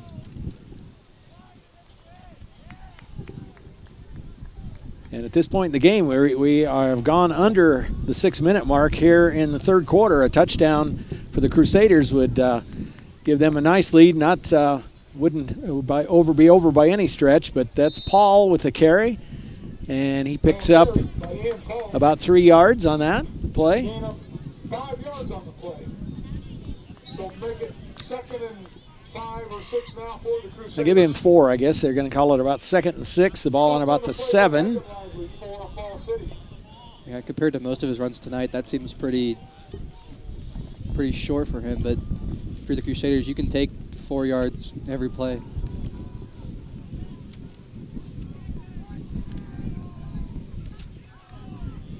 And Cook keeps it. He is down near the goal line. He is held up and stopped, and they give him a touchdown. So Cook stayed with it and was able to score. Yeah, that nice second effort, kept his feet driving, and then was able to get in the end zone. And also, Ian Paul just got swarmed by 2 Falls City defenders right at the line. And if they keep doing that, Cook's going to have a field day running up the opposite side. And then if they try to take Cook out with the secondary, then he's going to have a nice pitch out. So a 7-yard touchdown run for Alex Cook, and Doty will try to make it a 21-6 game. And Doty's kick is up and good. He has been perfect tonight. And Doty's kick is good. He'll score with 5:03 remaining in the third quarter. Lincoln Christian 21 and Falls City. So for Alex Cook, he had run it twice in the entire first half and ran it, 3 or 4 times on that drive, 3 times for 36 yards on that drive, and scores the touchdown to give the Crusaders a 15-point lead. Yeah, and right now the Crusaders just having whatever they want, just like it was in the first half. Falls City unable to counter them. The only time the Crusaders have really had trouble tonight was that one possession where they had the chop block and then the false start. So we talked in the first half, we were talking about the high school football ratings. I found the right sheet here in Class C1. Adams Central at number 1 this week. They are 5-0 on the season. They take on Central City tonight. Pierce number 2. They're 4-0. They play O'Neill. Wahoo is 4-1. They play at Louisville. Tonight, St. Paul is 4th. They are at Wood River Shelton. Ashland Greenwood 5th. They are hosting Malcolm tonight. And here's Doty's kick, and this time did try kind of a onside kick. Try to catch Falls City off guard, but it went right to number 88, Cameron Schramm, who covers it up, and Falls City's going to have good field position. Yeah, that was an interesting call, and then an interesting kick from the Crusaders. He just kind of kicked it right at a Falls City player, which if you're doing an onside kick, you tend to try to either pin it right at the 10-yard mark, or you try to maybe plop it right behind that first wall of Falls City players.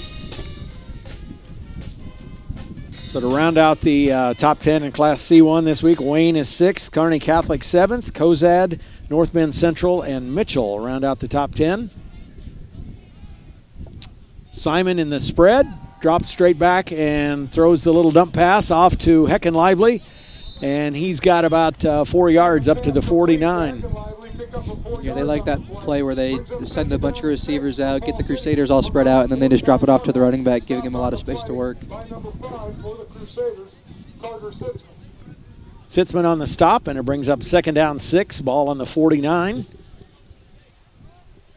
Falls City with just their 2nd offensive possession here in the first half. They turned it over on downs first time.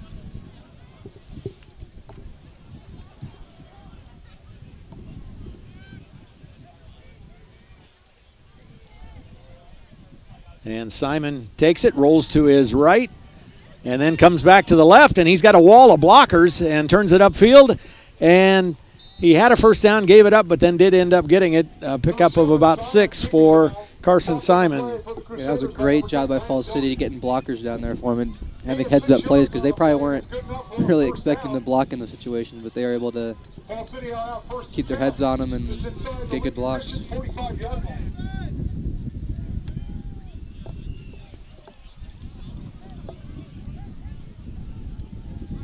So back to the single wing. And Butler with the snap. Rolls out to his left.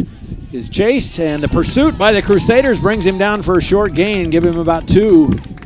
Yeah, Butler tried to lower his shoulder there, but the Crusaders were not having it, and they just swarmed him. Make it 2nd down and 9. Stopped by several Lincoln Christian defenders. Falls City will have the ball at the Lincoln. And again, it seems like Falls City has spent a lot of time kind of in this area of the field tonight. So they're obviously in 4-down territory, but they've got 2nd and long here.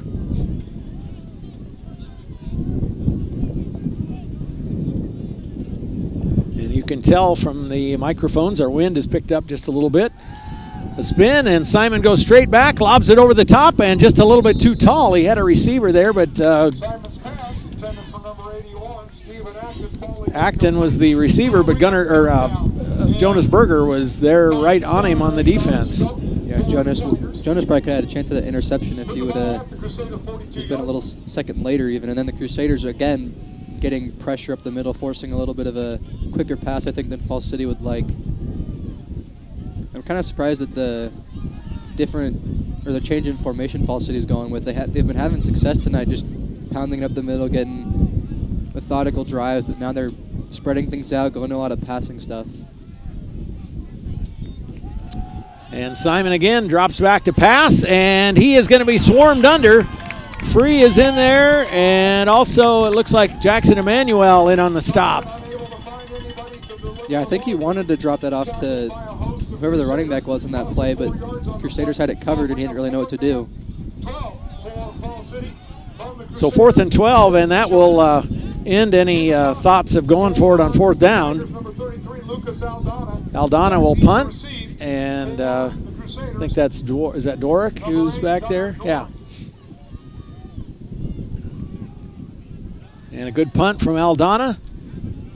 And Doric bobbles this ball and picks it up, and it's still loose. And they say it's Falls City's ball right on the goal line. And that is the one thing you could not have had happen if you're the Crusaders. All you have to do is pick up that ball. You have possession. You're up multiple scores. You've been rolling on offense, but now you just give Falls City some life right at the goal line when they've been struggling in this half.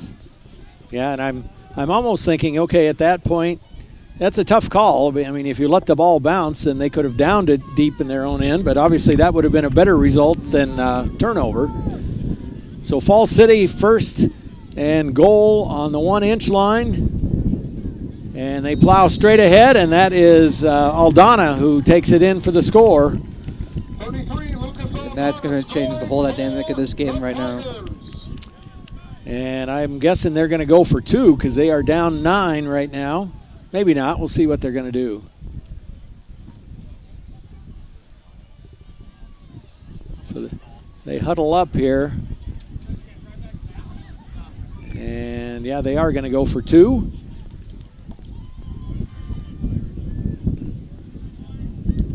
And this is a big 2-point conversion here. And the pitch is out to Weiss. There's a flag. Weiss goes into the end zone, but I think it's going to be holding. Weiss scoring, however, there is a penalty flag. Yeah, everybody's walking back to redo it. And that, Falls City, I think, is going to... Well, let's see what they're going to do. They may change... If it's on the Tigers, they may... it's on Lincoln Christian. Looked like a personal foul hit to the head, so the extra point is good. Conversion is good after the targeting call against Lincoln Christian. I think all the Crusaders were expecting a hold too. So a minute 53 to go. The complexion has changed quite a bit.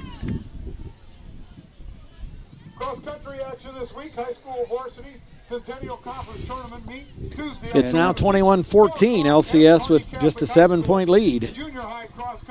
And I don't think we can stress enough how big that muffed punt was for the Crusaders in Falls City here tonight. That, instead of, if he would have just caught it where he was, he'd have been at the 10-yard line with a little bit of room to work, and the Crusaders would have had the ball. Falls City had not shown that they'd been able to stop the Crusaders tonight. But then instead, Falls City gets the ball at the about the inch-yard line, and then is able to put the ball in and get the 2-point conversion. And Falls City, with that penalty, they're going to kick off from the LCS 45. So the interesting choice here. Do they try some sort of a little pooch kick maybe and see if they can get it, or do they just try to boom it into the end zone? Yeah, I wouldn't be surprised to try a little pooch thing, considering how they have not been able to stop the Crusaders tonight. Try to pin them deep, or maybe sneak behind and recover it. So Berger is back this time to receive. And Berger's been back on a lot of the punts this season, but right. Dworick was on that last one. Again, not that that's not necessarily... it wouldn't have necessarily been different, but it is what it is. It's a 7-point game now after that turnover. And not only does that bring Falls City within a score, it also gives them some confidence over on their sideline. For sure. And they do boot it deep, and Berger lets it go out of the end zone, so LCS will start on the 20. Yeah, now if you're the Crusaders, you just got to put that play behind you, just go to work, because if they just think about their offensive possessions tonight, they've been just working up the middle with Ian and Alex. Just if they cover one, they just go with the other one, and it's been working for them. They just got to remember that and not let this last position get in their head. And on the other side of the ball, Falls City's thinking if we can force a 3 and out, why we've definitely got that momentum, but the Crusaders want to have something to say about that. Cook under center. And he pitches to Berger, and Berger is wrapped up for he is wrapped up for a loss. Thought he might get out of it for a little bit, but Falls City read that one perfectly. Loss of about 5 for Berger. Yeah, kind of surprised of the play call there from the Crusaders, considering the success that Cook and Paul have had up the middle so far. And just like Falls City, now this when you got a 2nd and long, that changes the complexion of things for the Crusader offense. Yeah, and the Crusaders haven't been afraid to take shots tonight. They've had a couple near misses going along. And Cook keeps it, and it looks like a face mask is going to be called, and I think that'll be a 15-yarder, so that will give the Crusaders a first down. Yeah, and that's going to bail the Crusaders out from the long second down play. He got an 8-yard gain on that, and I think they will mark it off from the end of the run.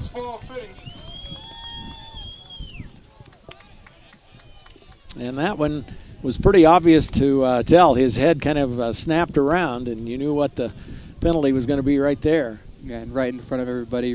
There's an official right in front and right behind him, and not really a lot of guys in the way. And that penalty right there could, again, change the complexion of this game, tilted back in LCS's favor because they had second and long, and now they've got 1st and 10. They're out at the 38. And Paul up the middle, and he is still fighting. And finally they call him down at the 43, so a pick. Oh, I'm sorry, I guess it was Cook who kept it. Pickup of about 4. 42-yard line. Stopped on the play by number 74 for the Tigers, Thomas Fields. We've got one, maybe 2 more plays here before the end of the third quarter.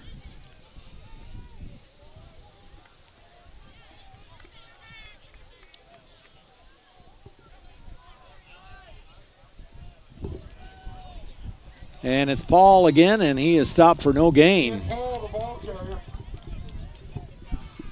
And this is a big third down play coming up here. I don't think they're going to get a play out before the quarter, but this next play coming out of the break is going to be huge for the momentum of this game.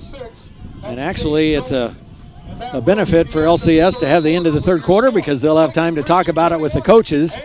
Crusaders up, but just by 7. They led earlier by 15. We've played 3 quarters. Come on back and join us for an exciting fourth quarter.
Hi, I'm Marty Riley, the elementary principal.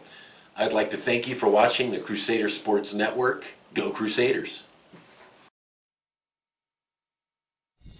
All right, we start the fourth quarter with a huge play in this ball game. Lincoln Christian with 3rd down and about 6 to go. They need to get it up to about the 48, just past the 48 for a first down. And we got a whistle before the play, although actually it looked like they'd already snapped the ball before they finally blew the whistle. That's going to make it 3rd and about 10.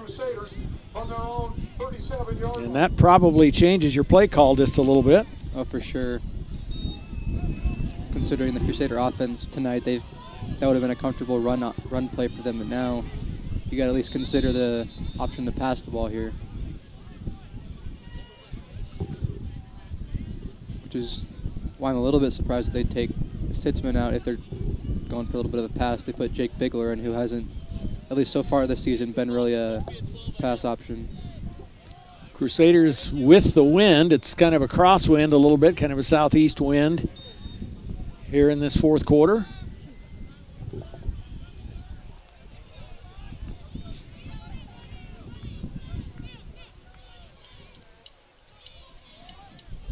Cook takes a snap, hands off to Paul, straight ahead, and Ian's going to get a first down. And he is still going. He's inside the 20 and finally wrestled down at about the 15-yard line. That'll be a 35. That'll be a 47-yard run for Paul. Fall City's got to injured player back here, and that looks like Nolte again is down back here at the line of scrimmage, but the Crusaders will be inside the red zone with 11 and a half to go. Yeah, I think Falls City was thinking the same thing we were on that. They were expecting the Crusaders to maybe look to pass, and then the middle was wide open, and Ian Paul for the second time tonight is a huge explosion of power and speed at the middle. We're going to take a break, and we'll be back in just a bit.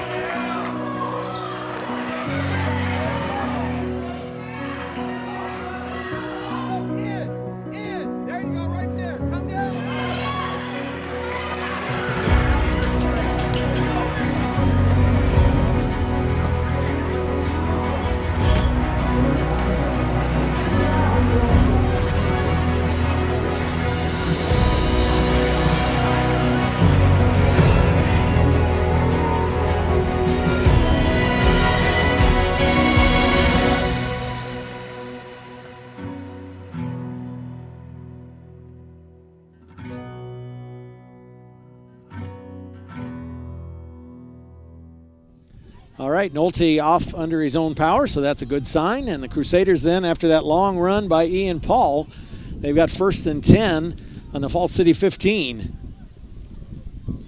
And Paul back at it, dragging some defenders, and gets a short gain of about 3. Paul carrying the ball once again. About 3 yards on the play, so it'll bring up And if the Crusaders are able to punch this in here, I think that run by Paul is going to be looked at as probably the biggest play of the game tonight for the Crusaders.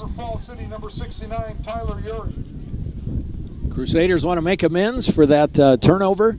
They gave Falls City the ball 1st and goal inside the 1-yard line. They converted and brought the game back to a 7-point margin. Crusaders want to go back up by 2 scores here.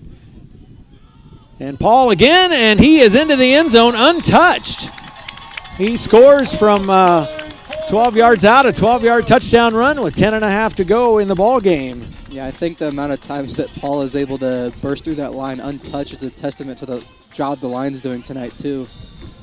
A lot of times when the running back's having a big night, people don't tend to give the line a lot of credit, but they're doing a lot of giving.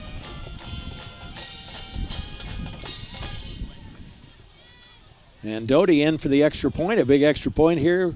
Crusaders want to go up by 14. And especially considering the kicking struggles that Falls City has had tonight, extra points don't seem like a lot, but in a game like this it is. And Doty is perfect. He hits another one. He is 4 for 4 tonight, and it's 28-14 with 10:33 to go. And Falls City 14.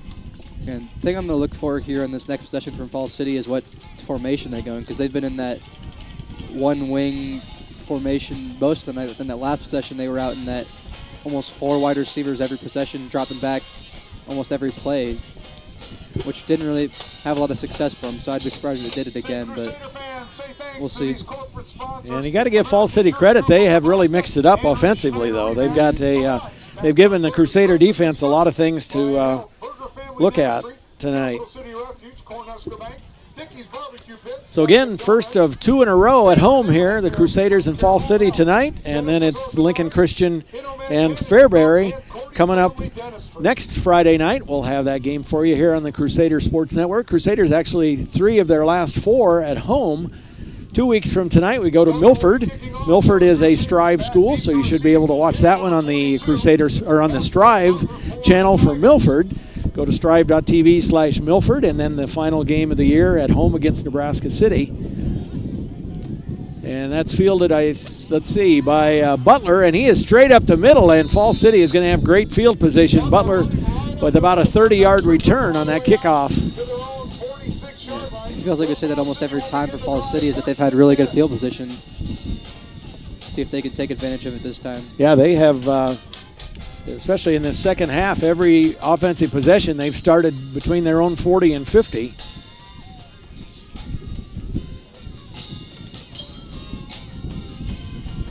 Still a lot of time to go, 10 and a half.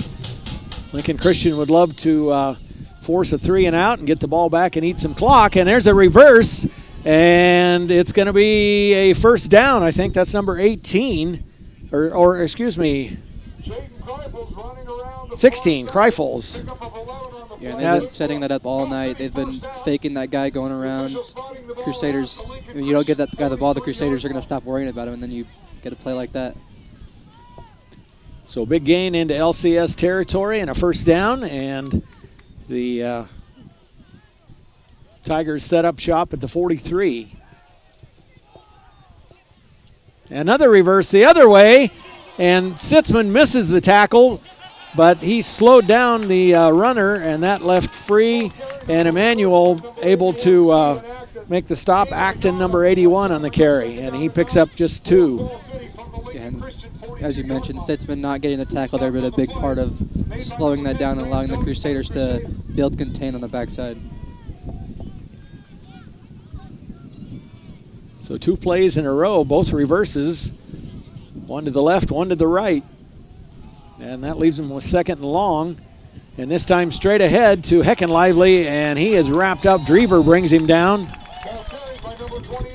Yeah, Drever was right there. There was a lot of space for him to run up there, but Drever covered it up pretty quick.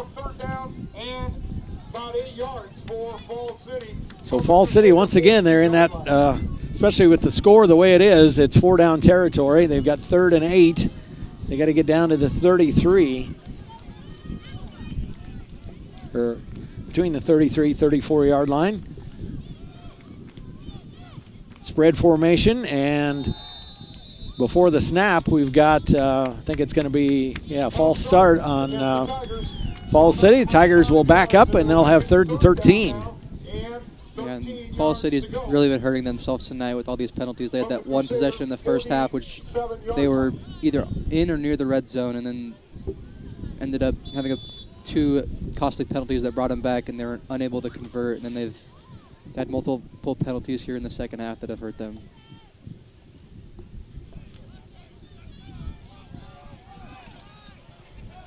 So, and again, if you're Falls City here, you say, let's pick up, 7 or 8 yards and give ourselves a manageable 4th down. Simon's looking for it all, though, and the pass is overthrown and falls incomplete. Yeah, he kind of looked over to the running back. Running back wasn't open on that little dump down they like to throw, and then just tossed it down the middle. The Crusaders covered it nicely. So Fall City's got 4th and 13, and let's see.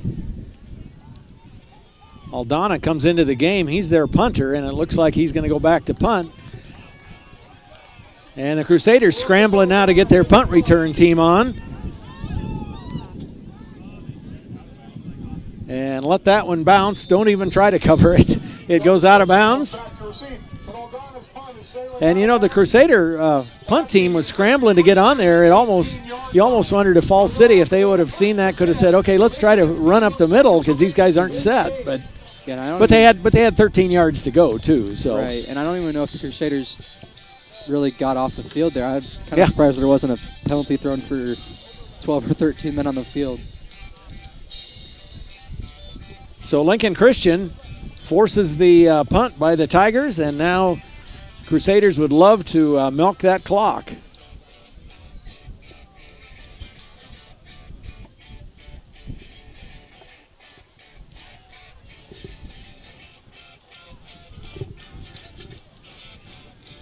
Crusaders look to the sideline, taking their time, but the clock's not running yet because we just had a change of possession. So, and now Crusaders take a timeout. That was an interesting call. Mm-hmm. Yeah, you just come off. Most of these guys are just on the sideline because they're not on punt team, and then you come on first down and unable to get a play in. So Crusaders, some other things going on around school this week. The junior high volleyball team, they're hosting a big tournament that'll be going on all day tomorrow because you got 6 teams here, and there's an A tournament and a B tournament. So a lot of volleyball happening here tomorrow. And then the girls golf team, they are already at districts next week on, I think it is Tuesday. They go down to Tri-County for the district golf meet, and then the following week is the state meet already. It's crazy how fast these first quarter seasons go. Right. LCS varsity volleyball team, they are next in action next Thursday and Saturday for the conference tournament. And after all of that, a timeout, and then we got a false start on Lincoln Christian. False start, a legal procedure against the Crusaders. So the Crusaders wanting a nice long clock-eating drive they're not off to a good start here. No penalties and not getting the play and having to use a timeout. Crusaders with Free, Emmanuel, Drever, Roth, and Smith along the front line.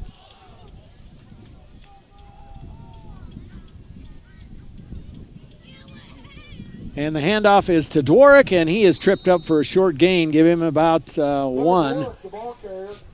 Yeah, Dworick had a little bit of room there, but was tripped up and unable to really burst through. And now we got a player down for LCS. Is it Dworick? It might be Gunnar Dworick. Yeah, I didn't see him get up, so I think it is. And Dworick got a little banged up in the game last week against Auburn too.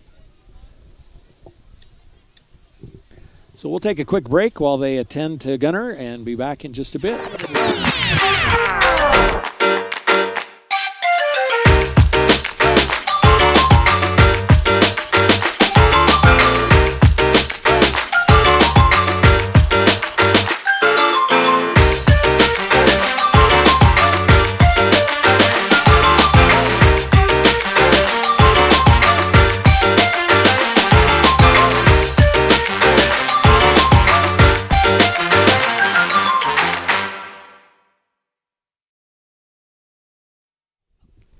Okay, so Gunnar Dworick off the field on his own power, so hopefully he'll be okay. And here's the pitch to Berger. Turns it upfield, and Jonas has got a first down, and he turns on the Jets and brings it all the way out to the 45-yard line.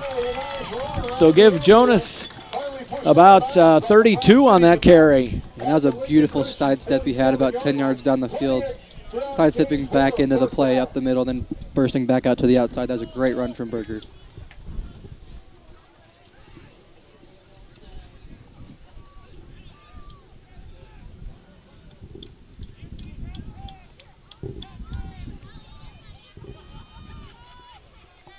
So Berger out of bounds to stop the clock, but the Crusaders dig themselves out of a hole, and they give it to Paul up the middle, give him about 2 up to the 49. Paul, the ball carrier, gain of about 3 yards on the play, right out near midfield.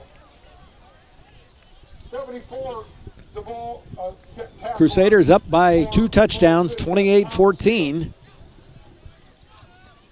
Looking to go to 5-1 on the season. Falls City also at 4-1.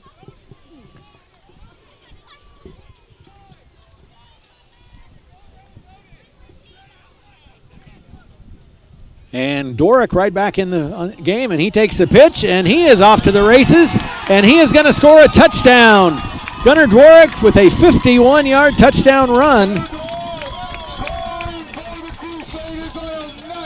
Yeah, and that possession, the Crusaders going to the outside. Berger with the big run, pitching it out to the left, and then Dworick to the right that time.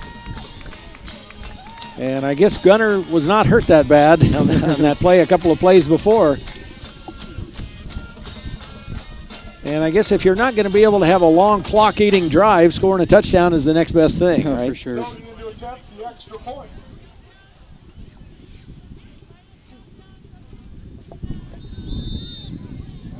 And Doty is still perfect. He's got 5 in a row. It's 35-14.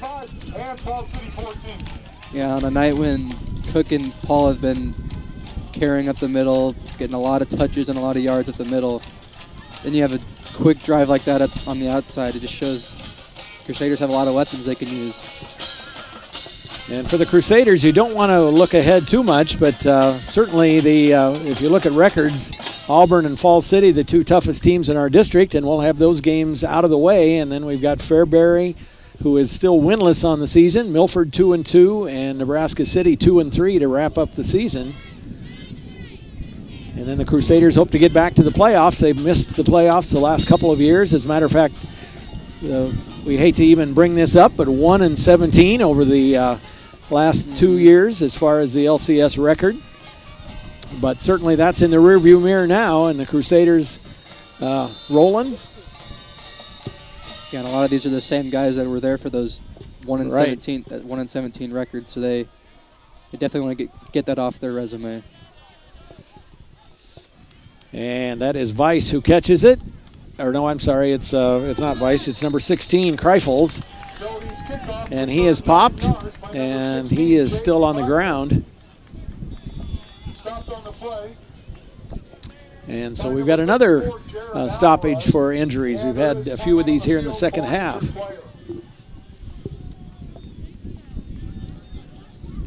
So the playoffs will start the day before Halloween. October 30th would be the first round for the playoffs. This year, 16 teams make it in Class C1, and you're seeded 1 through 16. Top 8 seeds all host those first round games.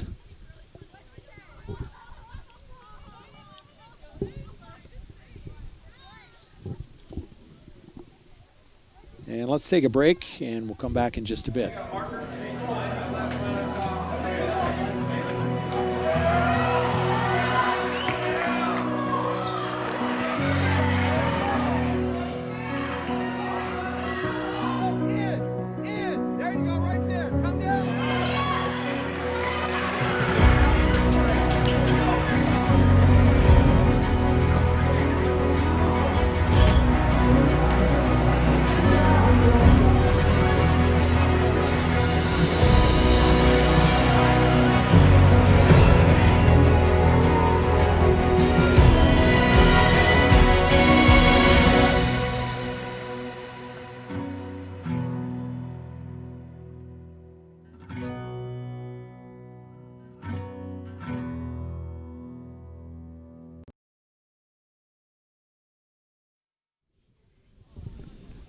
We're back here at Lincoln Christian, and Kreifels, I think that's who it is. Yeah, Kreifels, he is up, walking kind of gingerly, but glad to see him up and on his feet.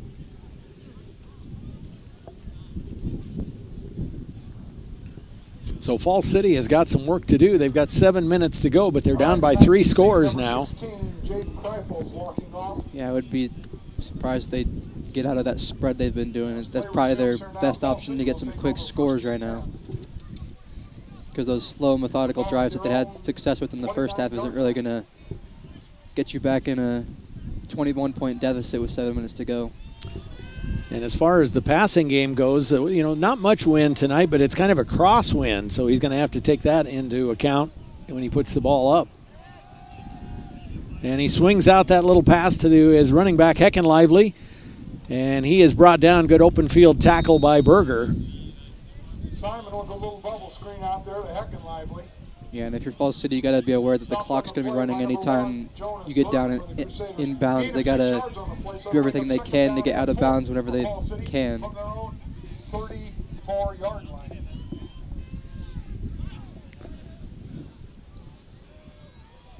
Ball to 34, and Simon rolls out, avoids the tackles, and now he's got himself a first down. And he's still on his feet, and he's into Crusader territory. So that'll be a 22-yard gain for Carson Simon. Yeah, and that time Sitzman got into the backfield, but getting into the backfield kind of exposed the other linemen, and there wasn't really anybody home for the Crusaders, and he was able to get the big scramble, which is, if you're going to do that and nobody's open downfield, you might as well stop the clock a little bit for a first down on the scramble.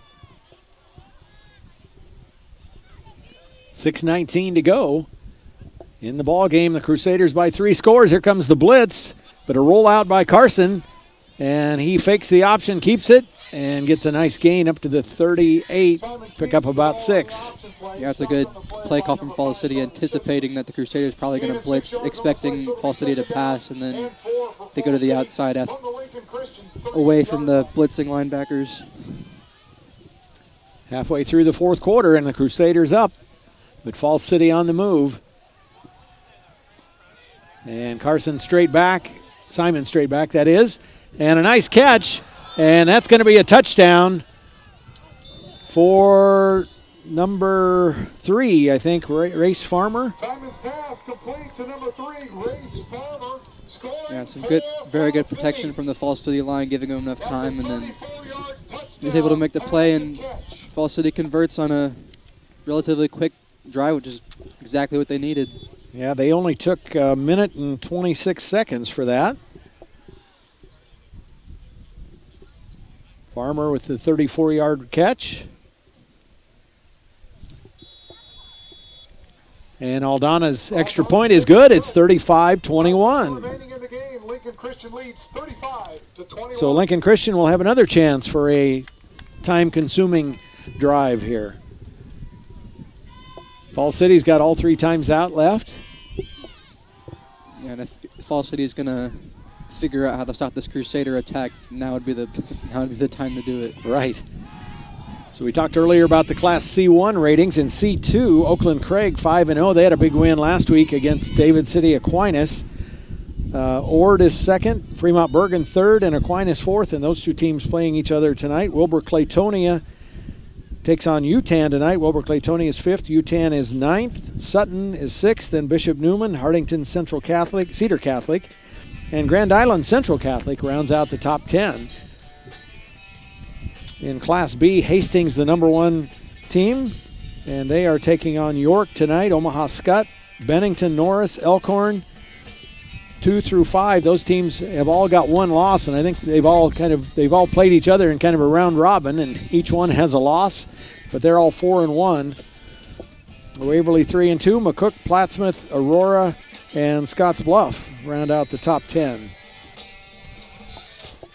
So Berger's standing up on his 15, but the Crusaders are expecting the onside kick, and they do get it, and it goes right to Alex Cook, and he is plowed into, but he hangs on. Yeah, the Crusaders did a nice job of covering that, and Falls City, not the kick they were probably looking for. The Crusaders did that one in the first half. You got to either kick it far enough where it gets behind that first line, or right at the 10-yard mark where you're able to get it before the Crusaders can get to it. And you got to, if you're on the receiving team on those onside kicks, you got to be ready to get popped when you grab the ball. For sure. And that's why they always talk about the hands team. You get the guys that got the good hands that can hang on up there.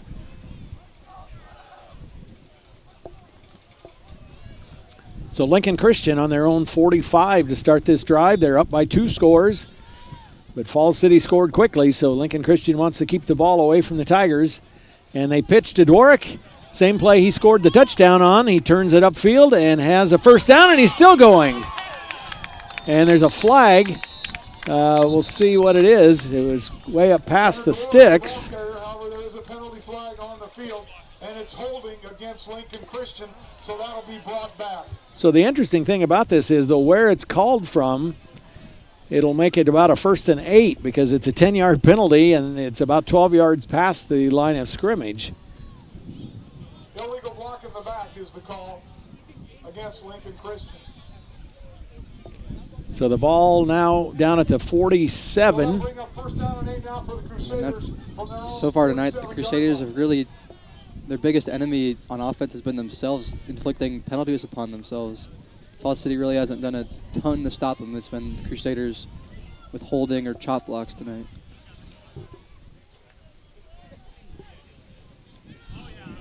And Paul straight up the middle. And he is tracked down, and we got a couple of flags coming in on the tackle. Don't know if it's a face mask or a horse collar or something. I think it's going to be a horse collar from behind. Yeah, there's a little burst of speed there from Paul going up there. 37-yard pickup for Ian Paul. And it is a horse collar. So that'll be, half the distance to the goal, down to the 8. Yeah, and once again, just so much space for him to work, and you get a athletic, big, quick guy like him on the just with space to run like that. You get him at full speed. That's gonna be hard to bring down. Paul takes it and walks into the end zone, and here we go again. The Crusaders. We got a late flag, I think, after the touchdown. Let's see what it is.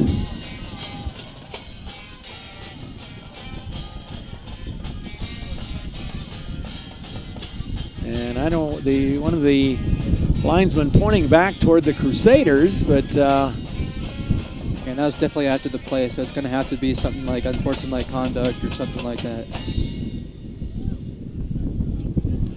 And it's a personal foul call. Oh, they're calling offsetting penalties, personal fouls each way. Must have been a couple of guys in the end zone that a little extracurricular activity. Yeah, and that was weird because we didn't really see two guys really talking to each other or anything. Normally you see guys either in a physical fight or you can clearly see them in a verbal altercation. So that was weird. So the Crusaders scored in 43 seconds after Falls City scored in 1:26. And Doty's extra point brings it back to a 3-score margin. So an 8-yard touchdown run from Ian Paul. So I don't know if I can do math quickly, but Ian Paul's got to be close to 200 yards tonight. Yeah, and it's going to be close to 200, and it's going to be very efficient for him tonight. He's been having big plays, and you can't really say tonight that he's been stopped short tonight. Almost every play is at least 7 or 8 yards, and then he's had multiple just big explosive runs. So I've got him unofficially for 232 yards tonight. I had 102 in the first half and 130 here in the second half. He's going to want to get in that whirlpool tomorrow morning, probably. It's probably nice for him that he doesn't have to play defense this year. Right, yeah. So the Crusaders twice wanted long, time-consuming drives, but they score quick touchdowns both times. And that's Butler. And Butler is still on the field. Looked like he went out of bounds on that far side, but turned it upfield with a nice return. Yeah, that was interesting because he kind of let the ball roll a little bit, and then it kind of looked like it was going to be a busted kick return, but was able to turn it into something. So Fall City back down by 3 scores, and they've got less than 5 minutes to go. Yeah, they went quickly last time. We'll see if they can do it again. And Simon scrambles out of there and picks up a nice gain. He's got about 6 yards on the carry. Yeah, I think that's Josh Free who gets up a little gingerly, but he looks fine.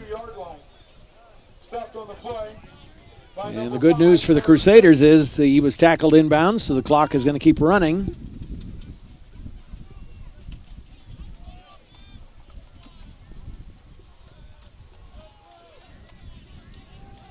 And Simon rolls to his right this time. And then keeps it, is pushed out of bounds for a short gain. Give him about 2 on that. Crusaders doing a great job covering downfield, not letting Fall City get any huge plays right now. They're making Fall City work for everything and try to take as much time off the clock as they can. Third down, about 1 to go. And Free tries to sneak in there again. Here comes Jackson Emmanuel. Hits him just as he throws. And Doty, did he catch it? He did. An interception for Grant Doty. Yeah, as you said, Emmanuel got in there and he hit him as he threw and forces the turnover for the Crusaders. Yeah, the hit caused the pass to be underthrown, and Doty steps up and scoops it up off the turf. Yeah, and that's one of those things Crusaders have been doing pretty well, especially in the first half, was they got to the quarterback. They were getting to the quarterback in the first half, but great job by Emmanuel there. Lincoln Christian about to salt this one away and move to 5-1 on the season. They've got 4 minutes to go and a 3-touchdown lead.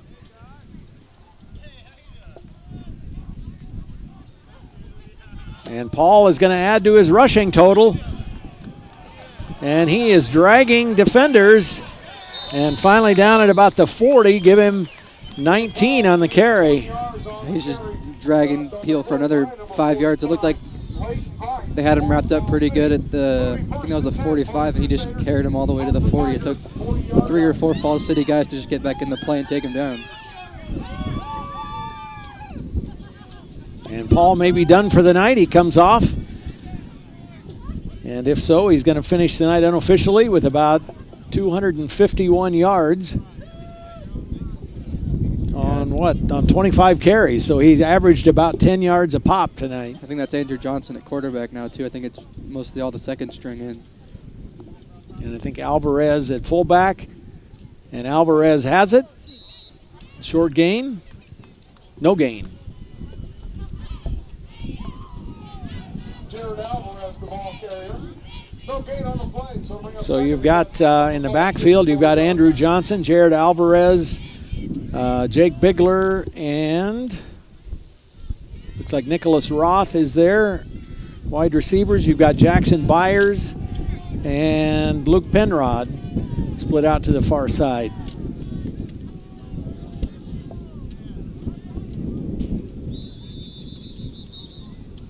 And another whistle here. Going to be false start on the Crusaders. Yeah, Falls City bringing their second string in now. Although Falls City, I counted earlier, they've only got about 23 players, I think, suited up tonight. Mm-hmm. So their second string's probably going to feature a decent amount of the same guys. Right, yeah. Crusaders with a few guys out with injuries tonight as well. And Johnson with the keeper. Picks up about 3. Gain of 3 yards on the play. Brings up 2nd and 12 for the Crusaders from the Falls City 42-yard line. Stopped on the play by number 8, Calvin Kraus. And I was about to say, Johnson, you need to back out, let the clock run a little more, and I think tried to do the hard count, see if he could draw him off sides. And this time it's Alvarez, and he is straight ahead for a couple. But that's going to bring 4th down. And the Crusaders will, I assume, well, maybe not. I was going to say I thought they'd bring the punt team in, but...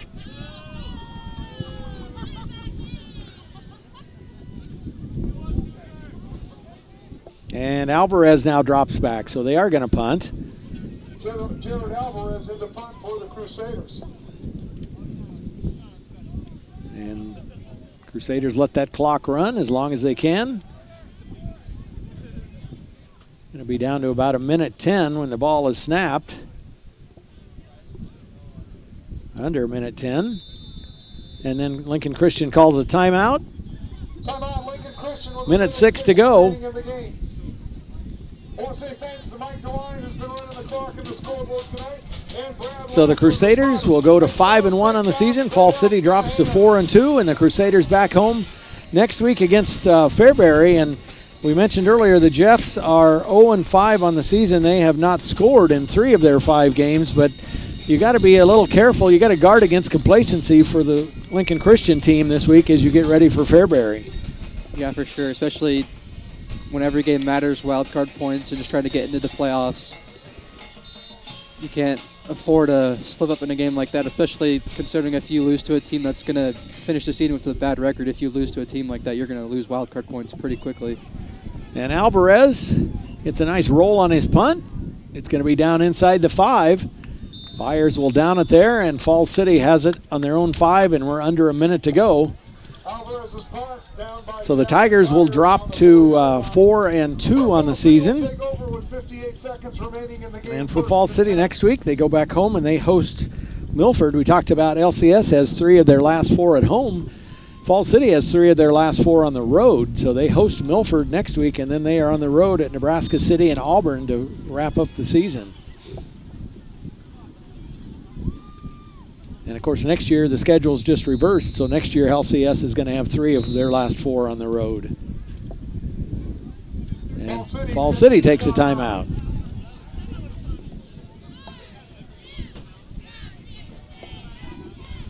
So just about a perfect weather-wise night for football. Temperature now down into the 50s and a little bit breezy, but for October, this is the way it should feel like for high school football, right? For sure. Something feels a little bit normal about this year, I guess. Yeah, that's right. And we won't even talk about the Major League playoffs tonight, will we? We don't need to. Yeah, there was I said this afternoon there was a power outage at Wrigley Field for this week, at least for the home team there was. Yeah, seriously. It's kind of tough to win a series when you score one run in the whole series. Yeah, it's again, 2020 is just such an odd year because you've got baseball playoffs going on, you've got the NBA finals going on at the same time. And then football is just getting started too, so it's crazy. So Falls City runs it straight ahead. Oh, and there's a fumble. I think, at least the Crusaders say there is. And Alvarez, I think, picked it up. So Jared Alvarez picks up the fumble, and the Crusaders with the ball on the 8, and now you just go into victory formation. I wouldn't be surprised if... Yeah, they'll probably go into victory formation. I was going to say maybe let the second team try to get a touchdown here, but... Yeah, I think they'll probably run a play, but you're not gonna try to run anything too exotic to make it look like you're trying to run up the score for sure. True. And it's Bigler with it, bounces to the outside, and he is brought down after a gain of a couple. Bigler, the ball carrier for the Crusaders. And now they're going to go into the victory formation. Jake Bigler wearing the same number his older brother Trayson wore a few years ago, number 12, quarterback for the Crusaders. Matter of fact, he was the quarterback the last time the Crusaders were in the playoffs a couple of years ago, 3 years ago. And Johnson takes a knee, and that should do it. So Lincoln Christian with a 42-21 victory. First half very tightly contested. Falls City with a lot of wrinkles in their offense. They were able to move the ball fairly easily against the Crusaders. They just could not convert into points. They had a field goal blocked and turnover on downs. And then in the second half, Crusaders took a 2-score lead, but then fumbled the ball on their own 1. Falls City punched it in and got within 7, but that was as close as they got. And the Crusaders have got to feel good about this win. Oh yeah, big bounce back win against a pretty good team in Falls City. Pretty dominant for the most part. I mean, the 21-point win and one of those Falls City scores as you mentioned, coming off the muffed punt, and the Crusaders offense just looked unstoppable for most of the night. Ian Paul with a huge game, as we talked about, and we've talked a lot tonight about wild card points, and when you beat a team with a winning record, that really helps your wild card points for sure. So again, Lincoln Christian with a 42-21 win over the Falls City Tigers. They go to 5-1. Falls City to 4-2. And we had a fun night tonight. Hope you enjoyed the broadcast, and we'll be right back here next Friday night. Lincoln Christian and Fairbury on the Crusader Sports Network here on Strive TV. For Kobe Hansen and for our crew, Jonah Harshman and Ty Hansen and Becky Miles, I'm Keith Miles. Hope you've enjoyed our broadcast tonight and have a great weekend.